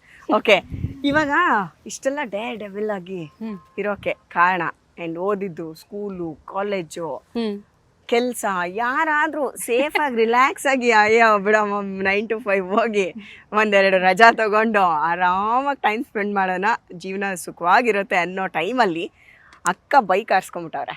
ಯಾಕೆ, ಏನು ಎತ್ತ? ಸ್ಕೂಲ್ ಎಲ್ಲಾಯ್ತು, ಕಾಲೇಜ್ ಎಲ್ಲಾಯ್ತು? ಈ ಒಂದು ಫೀಲ್ಡ್ಗೆ ಬರೋದಕ್ಕೆ ಮೇಜರ್ ಕಾರಣ ಏನು ಅಂತ ಅಂದ್ರೆ ನನ್ನ ತಂದೆ ತಾಯಿ. ಸೊ ನನ್ನ ಭೀಮಾ ಇವತ್ತು ನಾನು ಹೆಂಗೆ ಬೆನ್ನ ಎಲ್ಬಾಗಿ ನಿಂತಿದ್ದಾನೆ, ನನ್ನ ತಂದೆ ತಾಯಿ ಅಷ್ಟೇ ಸಪೋರ್ಟಿಂಗ್ ಆಗಿ ಒಂದು ಸ್ಫೂರ್ತಿ ತುಂಬಿ ಈ ಫೀಲ್ಡಿಗೆ ಬರೋದಕ್ಕೆ ಮೇಜರ್ ಕಾರಣ ಅವರೇನೆ ನನಗೆ. ಸೊ ನಾನು ಆಕ್ಚುಲಿ ಗೌರ್ಮೆಂಟ್ ಎಂಪ್ಲಾಯಿ ಮಾಡ್ತಾ ಇದ್ದೆ. ಸೊ ಗೌರ್ಮೆಂಟ್ ಎಂಪ್ಲಾಯಿ ವರ್ಕ್ ಮಾಡ್ತಾ ಇದ್ದೆ ನಾನು. ಅದೇ ಮಾಮೂಲಿ 9 to 5 ಜಾಬ್ ಏನೇ ನಮ್ದು ಇದ್ದಿದ್ದು. ಆಮೇಲೆ ಹೋಗ್ತಾ ಹೋಗ್ತಾ ಬೋರ್ ಆಗಕ್ಕೆ ಶುರುವಾಯಿತು. ಅದೇ ಟೈಮ್ಗೆ ನಮ್ಮಮ್ಮ ಏನು ಮಾಡಿದ್ರು, ಒಂದು ಕ್ಲಾಸಿಕ್ 350 ಗಿಫ್ಟ್ ಮಾಡಿದ್ರು ನನಗೆ. ಅಲ್ಲಿಂದ ಶುರುವಾಗಿದ್ದು ನಮ್ಮ ಪಯಣ ಇನ್ನು ಮುಂದುವರಿತಾ ಇದೆ. ಸೊ ನಮ್ಮ ತಂದೆ ತಾಯಿ ಹೇಳಿದೊಂದೇ, ನನಗೆ ವಯಸ್ಸಾಯ್ತು, ನಮ್ಗಂತೂ ಇನ್ನ ಊರ್ ಸುತ್ತಕ್ಕಾಗಲ್ಲ, ನೀನಾದ್ರೂ ಊರ್ ಸುತ್ತು, ದೇಶ ಸುತ್ತು, ನಿನ್ ಕಣ್ಗಳಲ್ಲಿ ಅದನ್ನ ನಾವು ನೋಡ್ತೀವಿ, ಅದನ್ನ ಎಂಜಾಯ್ ಮಾಡ್ತೀವಿ ಅಂತ ಹೇಳಿ ಇಷ್ಟು ಮಟ್ಟಿಗೆ ನನ್ನನ್ನ ಬೆಳೆಸಿದ್ದಾರೆ, ಸಪೋರ್ಟ್ ಮಾಡಿದ್ದಾರೆ. ಓಕೆ. ಆಕ್ಚುಲಿ ಇನ್ನೊಂದು ವಿಷಯ ಏನು ಹೇಳ್ಬೇಕಂದ್ರೆ ಇವ್ರ ತಂದೆ BMTC ನಲ್ಲಿ ಕೆಲಸ ಮಾಡ್ತಾ ಇದ್ದಿದ್ದು, ಅದು ಬ್ಲಡ್ ಅಲ್ಲೇ ಬಂದ್ಬಿಟ್ಟಿದೆ ಡ್ರೈವಿಂಗು ಅಲ್ವಾ? ಹೌದು. ಅಪ್ಪನೂ ಒಂಥರ ಸ್ಫೂರ್ತಿನೇ. ಬಿಕಾಸ್ ನಾನು ಯಾವ್ದೇ ಟ್ರಿಪ್ಪಿಗೆ ಹೋದ್ರು ಅಪ್ಪನೇ ಇವತ್ತು ನನಗೆ ರೂಟ್ ಮ್ಯಾಪ್ ಹಾಕೊಡೋದು. ಗೂಗಲ್ ಆಂಟಿ ಇದ್ದಾಳೆ, ಬಟ್ ಏನೇ ಅಂದ್ರೂ ಒಂದು ನಮ್ಮ ಅಪ್ಪನು ಡ್ರೈವರ್ ಆಗಿದ್ದ ಕಾರಣ ಅವ್ರಿಗೆ ಇನ್ನೂ ಶಾರ್ಟ್ ಕಟ್ಸ್ಗಳು ಗೂಗಲ್ ಆಂಟಿಗಿಂತ ಜಾಸ್ತಿ ಗೊತ್ತಿರುತ್ತೆ. ಸೊ ಇವತ್ತಿಗೂ ಸಹ ನಾನು ಎಲ್ಲಾದ್ರೂ ಹೋಗ್ಬೇಕು ಅಂತಂದ್ರೆ ಅಪ್ಪ ಕೂತ್ಕೊಂಡು ನನ್ನ ಹತ್ರ ಡಿಸ್ಕಷನ್ ಮಾಡಿ ಹಿಂಗ್ ಹೋಗ್ಬೋದು ಮಗಳೇ ಅಂತ ಗೈಡ್ ಮಾಡ್ತಾರೆ. ಸ್ಕೂಲ್ ಎಲ್ಲಿ ಸ್ವಾತಿ ನಿಮ್ದು? ಸ್ಕೂಲ್ ನಾನು ಬೆಂಗಳೂರಲ್ಲೇ ಓದಿದ್ದು, ಸೆಂಟ್ ಜಾನ್ಸ್ ಅಂತ ಹೇಳಿ ವಿಜಯನಗರಲ್ಲಿ ಓದಿದ್ದು ನಾನು. Okay. High school? School complete, first to 10th ಇಲ್ಲೇ ಮಾಡಿದ್ದು ನಾನು. ಒಂದೇ ಕಡೆ? ಒಂದೇ ಕಡೆ ಸ್ಕೂಲ್. ಗ್ರೇಟ್ ಆಯ್ತಾ, ವೆರಿ ನೈಸ್. ಕಾಲೇಜ್ ಆಕ್ಚುಲಿ ನಾನು ಹಾಸ್ಟೆಲ್ ಅಲ್ಲಿ ಓದಿದ್ದು. ಸೊ ಇಲ್ಲಿಂದ ಧರ್ಮಸ್ಥಳ ಉಜಿರೆ SDM ಪಾಲಿಟೆಕ್ನಿಕ್ ಹೋದೆ. ಸೊ ಅಲ್ಲಿ ಕಾಲೇಜಿಗೆ ಹೋಗಿ ಅಲ್ಲಿ ಎಜುಕೇಶನ್ ಮುಗಿಸ್ದೆ, ಡಿಪ್ಲೊಮಾ ಮಾಡ್ಕೊಂಡೆ 3 ವರ್ಷ. ಸೊ ಅದಕ್ಕೆ ನೀವು ಧರ್ಮಸ್ಥಳಕ್ಕೆ ಫಸ್ಟ್ ಹೋಗಿರೋದು ಅಲ್ಲ? ಧರ್ಮಸ್ಥಳ ಅಂತ ಜಾಗನೇ ಬಿಡಿ, ಅದು ಹೋಗ್ಲೇಬೇಕಾದಂತ ಜಾಗ. ಅಲ್ಲಿ ನದಿ, ಈ ತರ ಗ್ರೀನ್ರಿ, ದೇವ್ರು ಎಲ್ಲದೂ ಇಷ್ಟ ಆಗಂತ ಜಾಗ ಅದು. ಸೊ ಫಸ್ಟ್ ಆ ತರ ಪ್ಲಾನ್ ಮಾಡಿದ್ ಯಾರು? ಹೆಂಗ್ ಬಂತು ನಿಮ್ಗೆ ಆ ಪ್ಲಾನು ನಿಮ್ಮ ಮೈಂಡ್ ಅಲ್ಲಿ? ಅಂದ್ರೆ ಧರ್ಮಸ್ಥಳಕ್ಕೆ ಹೋಗ್ಬೇಕು ಅಂತ ಓದಕ ರೈಡ್ಗ ಓದಿದಲ್ಲೇ ಅಲ್ವಾ. ಸೊ ಒಂದ್ಸತಿ ಹೋಗಿ ಬೈಕ್ನು ಯಾರೋ ಪುಣ್ಯ ಭೂಮಿಯಲ್ಲಿ ಅವಾಗ ನಿಮ್ಗೇನು ವ್ಲಾಗರ್ ಆಗ್ಬೇಕು ಏನು ಇಲ್ಲ. ಅವಾಗ ನನ್ನ ಹತ್ರ ಈ ತರ ಗೇರ್ಸು ಇರ್ಲಿಲ್ಲ, ಸುಮ್ನೆ ಒಂದ್ ಪ್ಯಾಂಟ್ ಶರ್ಟ್ ಹಾಕೊಂಡು ಹೋಗಿರೋದಷ್ಟೇ ನಾನು. ಹೋದೆ, ಭಯ ಇತ್ತು. Ghat section first time, Shirdi ghat, Charmadi ghat ಎಲ್ಲ ಏನ್ ಎಕ್ಸ್ಪೀರಿಯನ್ಸ್ ಇಲ್ಲ, ಲಾರಿ ಓಡಾಡೋ ದಾರಿಗಳು. ಹೆಂಗೋ ಧೈರ್ಯ ಮಾಡಿ ಹೋದೆ, ಮುಗಿಸ್ಕೊಂಡು ಆರಾಮಾಗಿ ಬಂದೆ. ಅದಾದ್ಮೇಲೆ ನನಗೆ ಕಾನ್ಫಿಡೆನ್ಸ್ ಬಂತು. ಓಕೆ, ನಾನು ಒಬ್ಳೆ ಇದ್ರು ಹೋಗ್ತೀನಿ, ಎಂತ ಟೆರೆನ್ಸ್ ಇದ್ರು ನಾನು ಓಡಿಸ್ತೀನಿ ಅನ್ನೋದು ನಂಗೆ ಕಾನ್ಫಿಡೆಂಟ್ ಬಂತು. Second trip? ಸೆಕೆಂಡ್ ಕೇರಳನೇ ಸೆಕೆಂಡ್ ಕೇರಳ. ಅದು ಮಳೆಗಾಲದಲ್ಲೇ ನೋಡಿದ್ರ ನಮ್ಮ ಹುಡುಗಿ ಎಷ್ಟು ಅದ್ರಲ್ಲೂ ಕೇರಳ ಮಳೆ ಅಂದ್ರೆ ಅದು ಒಂಥರ ಓಪನ್ ಆಗ್ದಂಗ ಅನ್ಸ್ತಿರುತ್ತೆ. ಅಂತ ಟೈಮಲ್ಲಿ ನೀವು ರೈಡ್ ಹೋಗಿದ್ದೀರಾ, ಅಲ್ಲೇನು ಚಾಲೆಂಜಸ್ ಇರ್ಲಿಲ್ಲ? ಚಾಲೆಂಜಸ್ ಇತ್ತು. ಭಾಷೆ ಚಾಲೆಂಜ್ ಫಸ್ಟ್, ಭಾಷೆ ವಿಚಾರವಾಗಿ ಒಂದ್ ಸ್ವಲ್ಪ ಬೇರೆ ಕಡೆಗೆ ಹೋದಾಗ ಬೇರೆನೂ ಅದೇನೆ, ಕಮ್ಯುನಿಕೇಶನ್ ಪ್ರಾಬ್ಲಮ್ ಎಲ್ಲ ಕಡೆ ಇರುತ್ತೆ ಅದು. ಮತ್ತೆ ಸ್ವಲ್ಪ ಭಯ ಅನ್ನೋದು ಇತ್ತು, ಯಾಕಂದ್ರೆ ನಮ್ ಸ್ಟೇಟ್ ಒಳಗಿದ್ರೆ ಅಟ್ಲೀಸ್ಟ್ ಭಾಷೆ ಬರುತ್ತೆ, ಅಕ್ಕಪಕ್ಕದ ಬಡ್ಕೊಂಡ್ರು ಬರ್ತಾರೆ ಅಂತ. ಅಲ್ಲಿ ಹೋದ್ರೆ ಯಾರು ಏನು ಗೊತ್ತಿಲ್ವಲ್ಲ, ಅದೊಂದು ಪ್ರಾಬ್ಲಮ್ಮು. ಭಯನೂ ಇತ್ತು ಅದೇ ತಕ್ಕನಂಗೆನೆ. ಸೊ ಹೆಂಗೋ ಅಡಾಪ್ಟ್ ಆದೆ ನಾನು, ವಾತಾವರಣಕ್ಕೆ ಅಡಾಪ್ಟ್ ಆಗ್ತಾ ಮುಂದೆ ಸಾಗಿದ್ದೀನಿ. ನಿಜ ಗ್ರೇಟ್ ನೀವು. ಆ್ಯಕ್ಚುಲಿ ಏನು ಗೊತ್ತಾ, ನಾವು ಒಬ್ಬೊಬ್ಬರೇ ಒಂದು ಊರಿಂದ ಇನ್ನೊಂದು ಊರಿಗೆ ಪ್ರಯಾಣ ಮಾಡಬೇಕು ಅಂದರೆ 2-3 ಸತಿ ಯೋಚನೆ ಮಾಡ್ತಾರೆ. ಮನೇಲೂ ಯೋಚನೆ ಮಾಡ್ತಾರೆ, ನಾವು ಯೋಚನೆ ಮಾಡ್ತೀವಿ. ಈ ಸೋಲೋ ಟ್ರಿಪ್ ಅನ್ನೋದು ಹೇಳಿದಷ್ಟು ಸುಲಭ ಅಲ್ಲ. ಅಲ್ಲಿ ಬರೋವಂಥ ಚಾಲೆಂಜಸ್ಗಳು ನನಗೂ ತುಂಬ ಇಷ್ಟ. ಆದರೆ ಇವತ್ತವರೆಗೂ ಒಂದು ಸ್ಟೆಪ್ ಹೊರಗಡೆ ಇಡೋಕ್ಕೆ ಯೋಚನೆ ಮಾಡ್ತೀವಿ ನಾವು. ಯಾರಾದರೂ ಫ್ರೆಂಡ್ಸ್ ಸಿಕ್ಕರಷ್ಟೇ ಆಚೆ ಹೋಗೋದು, ಆ ಥರ ಇರುತ್ತೆ. ಹೆಣ್ಮಕ್ಳು ಇದನ್ನೇ ಇವಾಗ ಚೇಂಜ್ ಮಾಡಬೇಕು. ಹೆಣ್ಮಕ್ಳು ಇಂಡಿಪೆಂಡೆಂಟ್ ಆಗಿ ಆಚೆ ಬಂದ್ರೇನೆ ನಮಗ್ ಪ್ರಪಂಚ ಏನು ಅಂತ ತಿಳ್ಕೊಳಕ್ಕಾಗುತ್ತೆ. ನೀವೇ ಕಮ್ಯುನಿಕೇಶನ್ ಮಾಡಬೇಕು. ನೀವೇ ಇನ್ಸ್ಪಿರೇಷನ್ ಇವಾಗ ಎಲ್ರಿಗೂ, ಎಷ್ಟೊಂದು ಜನ ಹೆಣ್ಮಕ್ಳಿಗೆ. ಹೌದಾ? ಆತರ ಏನಿಲ್ಲ, ನಮ್ ಕೆಲಸ ನಾವು ಮಾಡ್ತಾ ಇರ್ತೀವಿ, ನಮ್ಮಿಂದ ಇನ್ಸ್ಪೈರ್ ಆದ್ರೆ ಸಂತೋಷ. ಬಟ್ ಒಳ್ಳೆ ರೀತಿಯಲ್ಲಿ ಇನ್ಸ್ಪೈರ್ ಆಗಿ ಕೆಟ್ಟ ರೀತಿಯಲ್ಲ ಅದನ್ನು ಹೇಳ್ಬಿಡ್ತೀನಿ ನಾನು. ಆಮೇಲೆ ಅಕ್ಕ ಹಂಗ್ ಮಾತಾಡ್ತಾಳೆ ಹಿಂಗ್ ಮಾತಾಡ್ತಾಳೆ ಅಂತ ಅದಕ್ಕೂ ಕಮೆಂಟ್ ಹಾಕ್ತಾರೆ. ನನ್ಗೆ ಸಾಕಾಗೋಗಿದೆ. ಕಮೆಂಟ್ಸ್ ಎಲ್ಲ ನೋಡ್ಬಿಡಿ. ಜೀವನ ಮಾಡ್ಬೇಕಂದ್ರೆ ಕಮೆಂಟ್ಸ್ ನೋಡೋದ್ ಬಿಡ್ಬೇಕು. ನೀವು ಒಂದೊಂದ್ಸತಿ ಶೂಟ್ ಮಾಡ್ತಾರಲ್ಲ, ಜನಗಳು ಇರ್ತಾರಲ್ಲ, ಅದಕ್ಕೆ ಒಂದು ಪ್ರಭೆನ ನಮಗ್ ನಾವು ತಂದ್ಕೊಬೇಕು. ಏನು ನಮಗ್ ಬಂದ್ ಟಚ್ ಆಗ್ಬಾರ್ದು ಅಷ್ಟೇ ಅಲ್ವಾ? ಹಂಗಿರ್ಬೇಕು. ಅವಾಗ ನಾವ್ ಏನ್ ಅನ್ಕೊಂತೀವಿ ಅದನ್ನ ಸಾಧಿಸಕ್ ಸಾಧ್ಯ. ಈಗ ಕೇರಳ ಟ್ರಿಪ್ ಅಲ್ಲಿ ಏನೇನೇನ್ ಚಾಲೆಂಜಸ್ ಇತ್ತು? ಫಸ್ಟ್ ಔಟ್ ಸ್ಟೇಷನ್ ಅಲ್ಲ ಅದ್ ನಿಮ್ಗೆ, ಭಾಷೆ ಕಮ್ಯುನಿಕೇಶನ್. ಆಮೇಲೆ ಪ್ಲೇಸಸ್ ಎಕ್ಸ್ಪ್ಲೋರ್ ಮಾಡಕ್ಕೆ ಏನ್ ತೊಂದರೆ ಇಲ್ಲ, ಯಾಕಂದ್ರೆ ಆಲ್ರೆಡಿ ನಾವು ಪ್ಲಾನಿಂಗ್ ಮಾಡ್ಕೊಂಡ್ಬಿಟ್ಟಿದ್ದೆ. ಮತ್ತೆ ಗೂಗಲ್ ಸ್ವಲ್ಪ ಮ್ಯಾಪಿಂಗ್ ಅದು ಇದು ಹಾಕೊಂಡು ಹೆಂಗು ಗೂಗಲ್ ಆಂಟಿ ಸ್ವಲ್ಪ ಸಪೋರ್ಟ್ ಮಾಡ್ತಾಳೆ. ಅವಾಗ ಎಲ್ಲಾದ್ರೂ ಹೋದ್ರೆ ಅದು ಎಕ್ಸ್ಪ್ಲೋರ್ ಮಾಡ್ಕೊಂಡ್ ಬಂದ್ವಿ. ಏನ್ ತೊಂದರೆ ಇಲ್ಲ, ಇಲ್ಲಿಂದ ಅಲ್ಲಿಗೆ ಹೋಗಕ್ ಹಂಗಿಂದ ಬರಕ್ ಹೇಳ್ತಾಳೆ ಅಷ್ಟೇ. ಅದನ್ನೇ ಪ್ರಾಬ್ಲಮ್. ರೋಡ್ ಕರ್ಕೊಂಡು ಹೋಗ್ಬಿಡು ಅಂದ್ರೆ ಒಂದ್ 2 ಸತಿ ಸಮುದ್ರ ದಡಕ್ ಕರ್ಕೊಂಡು ಹೋಗಿ ಬಿಟ್ಟಿದ್ದಾಳೆ. ನನ್ನ ದಾರಿ ಇಲ್ಲ, ಆತರ ಎಕ್ಸ್ಪೀರಿಯನ್ಸ್ ಗಳಾಗಿದ್ದಾವೆ. ಏನಿಲ್ಲ, ಕರ್ಕೊಡೋದು ಅದೊಂದು ಬಿಟ್ರೆ, ಭಾಷೆ ಪ್ರಾಬ್ಲಮ್ ಬಿಟ್ರೆ, ಬಟ್ ನನ್ಗೇನು ಚಾಲೆಂಜಸ್ ಅಂತ ಅನ್ಸ್ಲಿಲ್ಲ. ನನ್ಗೆ ಚೆನ್ನಾಗಿತ್ತು, ವೈಬ್ ಚೆನ್ನಾಗಿತ್ತು, ಕ್ಲೈಮೇಟ್, ರೋಡ್ಸ್ಗಳು ಚೆನ್ನಾಗಿತ್ತು, ಎಂಜಾಯ್. ವಾವ್. ಆ್ಯಂಡ್ ಅದಾದ್ಮೇಲೆ ಈಗ ಬೈಕು ಅಥವಾ ಸೈಕಲ್ಲು ಏನೋ ಒಂದು ಕಲಿಬೇಕು ಅಂದಾಗ ನಮಗೆ ಒಂದ್ಸತಿ ಎದ್ದು ಬಿದ್ದೆ ಕಲಿಯೋಕ್ಕೆ ಸಾಧ್ಯನೇ ಇಲ್ಲ. ಸೊ ನೀವು ಈ 2 ವೀಲರ್ನ ಕಲ್ತಿದ್ದು ಹಿಂಗೆ, ಎಲ್ಲಿ, ಯಾವಾಗ, ಯಾರು ಕಲಿಸಿದ್ರು?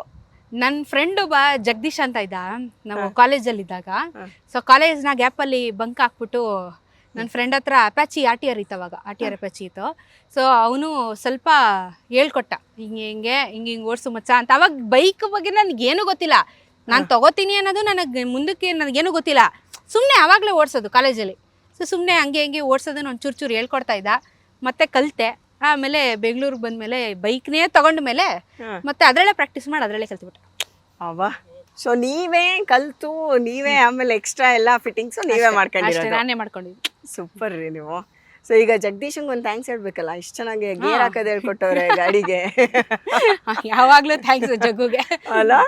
ಸೊ ಹೆಂಗಿತ್ತು ಚೈಲ್ಡ್ಹುಡ್ಡು ಮತ್ತು ಕಾಲೇಜ್ ಡೇಸಲ್ಲಿ ಫ್ರೆಂಡ್ಸ್ ಸರ್ಕಲ್ಲು? ಈಗ ಹೆಂಗಂದ್ರೆ ಬೈಸ್ಕೊಳ್ಳೋದು, ಜಗಳ ಆಡೋದು ಇವೆಲ್ಲ ಸಖತ್ ಕಾಮನ್ ಆಗಿರುತ್ತೆ. ನೀವು ಹಿಂಗೆ ಟಾಮ್ ಬಾಯ್ ಎಲ್ಲ ಏನೇನಾರು ಅವಾಂತರಗಳಾಗಿತ್ತಾ? ನಾ ಕಾಲಿಟ್ಟಿದ ಕಡೆ ಎಲ್ಲ ಮಟಾಶ್ಲೆಗೆ ನಮ್ದು ಒಂಥರ ಎಲ್ಲಾ ಕಡೆ ಕಿತಾಪತಿ ಮಾಮೂಲಿ.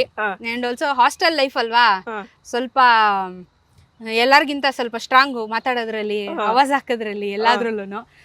ಸೊ ಅವಾಗಿಂದನೂ ಮುಂದೆ ಇದ್ದೀನಿ ಎಲ್ಲ ಫೀಲ್ಡಲ್ಲೂ. ಸೊ ನನಗೆ ಸ್ಟೇಜ್ ಫಿಯರ್ ಆಗಲಿ ಅಥವಾ ಕ್ಯಾಮ್ರಾ ಫಿಯರ್ ಆಗಲಿ ಅವಾಗಿಂದನೂ ನನಗೇನೂ ಇಲ್ಲ. ಆ್ಯಂಡ್ ಕಲ್ಚರ್ ಆಕ್ಟಿವಿಟೀಸ್ ಅಂತ ಹೇಳಿದಾಗಲೂ ನಾನು ಆ್ಯಕ್ಚುಲಿ ಯಕ್ಷಗಾನ ಆರ್ಟಿಸ್ಟ್ ನಾನು. ಸೊ ಯಕ್ಷಗಾನ ತೆಂಕುತಿಟ್ಟು, ಬಡಗುತಿಟ್ಟು ಎಲ್ಲ ಪ್ಲೇ ಮಾಡ್ತೀನಿ ನಾನು. ಸೊ ನನ್ ಅಭ್ಯಾಸ. ಒಂದ್ ಲೈನ್ ಬಿಡಿ ನೋಡೋಣ.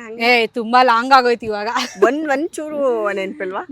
ನೆನ್ಸ್ಕೋಬೇಕು, ಲಾಸ್ಟಿಗೆ ಹೇಳ್ತೀನಿ ಅನ್ನೋದ್ರ ನೆನಪು ಮಾಡ್ಕೊಂಡು ಹೇಳ್ಬೇಕು ಆಯ್ತಾ? ತುಂಬಾ ಗ್ಯಾಪ್ ಆಗೋಯ್ತು ಆಕ್ಚುಲಿ, ಒಂದು 7-8 ವರ್ಷ ಆಗೋಯ್ತು ನಾನು ಬಿಟ್ಟು. ಯಕ್ಷಗಾನ ಎಲ್ಲರಿಗೂ ಒಲಿಯಲ್ಲ. ಹೌದೌದು, ನನ್ಗೆ ಅದಕ್ಕೆ ವಾಯ್ಸ್ ಟೋನ್ ಹಿಂಗಿರೋದು ಸ್ಟ್ರಾಂಗ್ ಆಗಿ. ಬಿಕಾಸ್ ಯಕ್ಷಗಾನ ಮಾಡ್ತಿದ್ದೆ ನಾನು.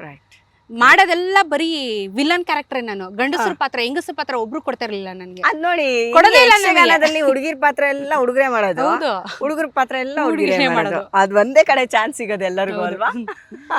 ಸೊ ಸ್ವೀಟ್ ದಕ್ಷಿಣ ಕನ್ನಡ ಹಂಗಾದ್ರೆ ನಿಮ್ಗೆ ಒಂದು ಅಪರೂಪದ ಕಲೆನ ನಿಮ್ಗೆ ಕೊಟ್ಟಿದೆ. ಹೌದು, ಖಂಡಿತವಾಗ್ಲೂ ಕೊಟ್ಟಿದೆ. ವೆರಿ ಥ್ಯಾಂಕ್ಫುಲ್ ಆಗಿರ್ಬೇಕು ನೀವು, ತುಂಬಾ ಥ್ಯಾಂಕ್ಫುಲ್ ಆಗಿರ್ಬೇಕು. ನಾನು ಯಾವಾಗ್ಲೂ ಹೇಳೋದು, ಫಸ್ಟ್ ಬೆಂಗಳೂರು, 2ನೇ ಮನೆ ನಂದು ದಕ್ಷಿಣ ಕನ್ನಡ ಅಂತ. ನಾನು ಯಾವಾಗ್ಲೂ ನನ್ನ ವಿಡಿಯೋಸ್ ಅಲ್ಲಿ ಹೇಳ್ತೀನಿ. ಬಿಕಾಸ್ ಅಲ್ಲಿ ಒಂದು ಸಂಬಂಧ ಇದೆ ನಂದು. ದಕ್ಷಿಣ ಕನ್ನಡಕ್ಕೂ ನನಗೂ ಒಂದು ಒಲವಿದೆ, ನಂಗೆ ಖುಷಿ ಆಗುತ್ತೆ.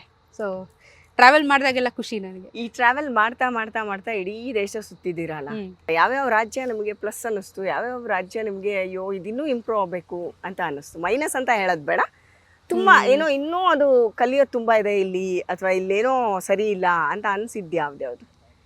ಫಸ್ಟು ಯಾವಾಗಲೂ ತಾಯಿ ಭೂಮಿಗೆ ಋಣವಾಗಿರೋದು. ಸೊ ನಮ್ಮ ಕರ್ನಾಟಕದ ಬಗ್ಗೆ ನಾನೇನು ಇದು ಮಾಡಕ್ ಹೋಗಲ್ಲ. ನನ್ನ ಫಸ್ಟ್ ಅಗ್ರಸ್ಥಾನ ಇದೇನೆ. ಅದಾದ್ಮೇಲೆ ಉಗ್ರಸ್ಥಾನ ಅಂತ ಏನಿಲ್ಲ. ನಮ್ಮ ದೇಶ ಡೆವಲಪ್ ಆಗಬೇಕು, ಎಲ್ಲ ಕಡೆ ಡೆವಲಪ್ ಆಗಲಿಲ್ಲ. ಕೆಲವೊಂದು ಸಮಸ್ಯೆಗಳಿದಾವೆ. ಅದು ನಾನು ವ್ಲಾಗ್ಸಲ್ಲೂ ತೋರಿಸಿದ್ದೀನಿ ನಾನು. ಯಾಕಂದರೆ ನಾನು ಮಾಡೋದು ತುಂಬ ಕಾಸ್ ರೈಡ್ಗಳನ್ನ ಮಾಡ್ತೀನಿ. ಸೊ ಆ ಕಾಸ್ ರೈಡಲ್ಲಿ ಮಾಡಿದಾಗ DC ಹತ್ರ ಹೋಗಿ ಮಾತಾಡಿರೋದು, ಮೀಡಿಯಾಗಳಲ್ಲಿ ಮುಂದೆ ಹೋಗಿ ಮಾತಾಡಿರೋದು ಎಲ್ಲನೂ ನಾನು ಅಲ್ಲಿಗಲ್ಲೇ ಕೊಟ್ಬಿಡ್ತಾ ಇರ್ತೀನಿ. ಸೊ ಫಸ್ಟು ಫೇವ್ರೇಟಿಗೆ ಬರೋಣ. ಫಸ್ಟು ಕರ್ನಾಟಕ ಫೇವ್ರೇಟು, ಅದಾದ್ಮೇಲೆ ನನ್ನ ಹಾರ್ಟ್ ಇರೋದು ಹಿಮಾಚಲ್ ಪ್ರದೇಶಲ್ಲಿ. ಅಯ್ಯಪ್ಪ, ಸ್ಪಿಟಿ ಭಾಳ ಇಷ್ಟ. ಸೆಕೆಂಡ್ ಹಾರ್ಟ್ ಇರೋದು ಲಡಾಖ್, ಕಾಶ್ಮೀರ್. ಸೊ ನನಗೆ ಹಿಮಾಲಯಾಸ್ ಅಂದರೆ ಸಿಕ್ಕಾಪಟ್ಟೆ ಇಷ್ಟ. ರಾತ್ರಿ ಯಾರೋ ಫೋನ್ ಮಾಡಿದ್ರು ನಡಿ ಮಚ್ಚ ಹೋಗೋಣ ಅಂದ್ರು, ನೆಕ್ಸ್ಟ್ ಡೇ ಅರ್ಲಿ ಮಾರ್ನಿಂಗ್ಗೆ ಜೂಟ್ ಆಗ್ಬಿಡ್ತೀನಿ.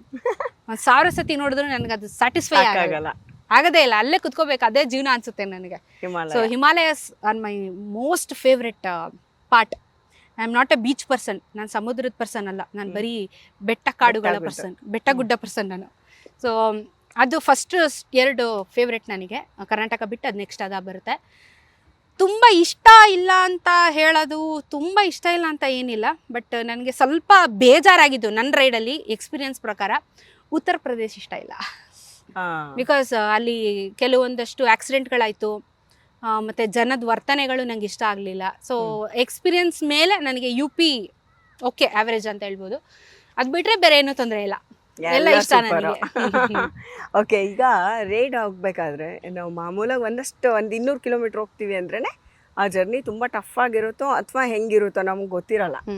ಎಲ್ಲೇ ಅಂಥದ್ದು ಗೊತ್ತಿರೋ ಪ್ಲೇಸ್ಗಳಿಂದ ರೋಡ್ ಹೆಂಗಿರುತ್ತೆ ನಮ್ಗೆ ಗೊತ್ತಿರಲ್ಲ, ಅಥವಾ ಎಕ್ಸ್ಪೀರಿಯನ್ಸ್ ಏನಾಗ್ಬೋದೋ ನಮ್ಗೆ ಗೊತ್ತೆ. ಬಟ್ ಹಿಂಗೆ ಅನ್ಲಿಮಿಟೆಡ್ ಆಗಿ ಇನ್ಫಿನಿಟಿ ನಾವು ಸುಮ್ಮನೆ ಹೋಗ್ತಾನೆ ಇರ್ತೀವಿ ಅಂದಾಗ ವಿಪರೀತ ಚಾಲೆಂಜಸ್ಗಳಿರುತ್ತೆ. ಹೌದು. ಸೊ ಒಂದು ಒಳ್ಳೆಯದು ಇರ್ಬೋದು, ಕೆಟ್ಟದ್ದು ಇರ್ಬೋದು. ಹೌದು. ಸೊ ಒಳ್ಳೆ ತುಂಬ ಮರೆಯೋಕ್ಕಾಗದೇ ಇರೋವಂಥ ಒಳ್ಳೆ ಎಕ್ಸ್ಪೀರಿಯನ್ಸ್ನೂ ಹೇಳಿ. ಇದನ್ನ ನೆನೆಸ್ಕೊಳ್ಳೋಕ್ಕೂ ಇಷ್ಟ ಇಲ್ಲ ಅನ್ನೋಂಥ ಕೆಟ್ಟ ಎಕ್ಸ್ಪೀರಿಯನ್ಸ್ ಇದ್ದರೆ ಅದನ್ನು ಹೇಳಿ. ಒಳ್ಳೆ ಎಕ್ಸ್ಪೀರಿಯನ್ಸು ಫಸ್ಟ್ ಪಾಯಿಂಟ್ ಏನಂದರೆ, ರೈಡ್ ಮಾಡಬೇಕಾದ್ರೆ ನಾವೆಲ್ಲಾದರೂ ಒಂಚೂರು ನಿಲ್ಸ್ದಾಗ, ಪೆಟ್ರೋಲ್ ಬಂಕ್ಗೆ ನಿಲ್ಲಿಸಿದಾಗ ಹೆಲ್ಮೆಟ್ ತೆಗೆದಾಗ ಯಾರಪ್ಪ ಇವರು ಲೇಡಿ ರೈಡರು ಅಂತ ನೋಡ್ತಾರೆ. ಸೊ ಅದು ನಾನು ಎಷ್ಟೇ ರೈಡ್ ಮಾಡಿರ್ಬೋದು, ಸುಸ್ತಾಗಿರ್ಬೋದು, ಡಿಹೈಡ್ರೇಷನ್ ಆಗಿರ್ಬೋದು, ಅದೊಂದು ಡೈಲಾಗ್ ಹೊಡಿತಾರಲ್ಲ, ಫುಲ್ ಎನರ್ಜಿ, ನಾನು 100 ಹೊಡೆಯೋಣ ಅಂತ ಅನ್ಸ್ಬಿಡುತ್ತೆ. ಸೊ ಆ ಥರ ಮೂಮೆಂಟ್ಸು ಸಿಕ್ಕಾಪಟ್ಟೆ ನನ್ನ ಲೈಫಲ್ಲಿ ಆಗಿದೆ. ಸೊ ಕ್ಯಾಪ್ಚರ್ ಮಾಡ್ಕೊಂಡಿದ್ದೀನಿ ಅದನ್ನೆಲ್ಲ, ನಾನು ವ್ಲಾಗ್ಸಲ್ಲಿ ಹಾಕಿದ್ದೀನಿ ಅದನ್ನು. ಸೊ ಆ ಥರ ಮೂಮೆಂಟ್ಸು ನಂಗೆ ತುಂಬ ಹ್ಯಾಪಿನೆಸ್ ಕೊಡುತ್ತೆ.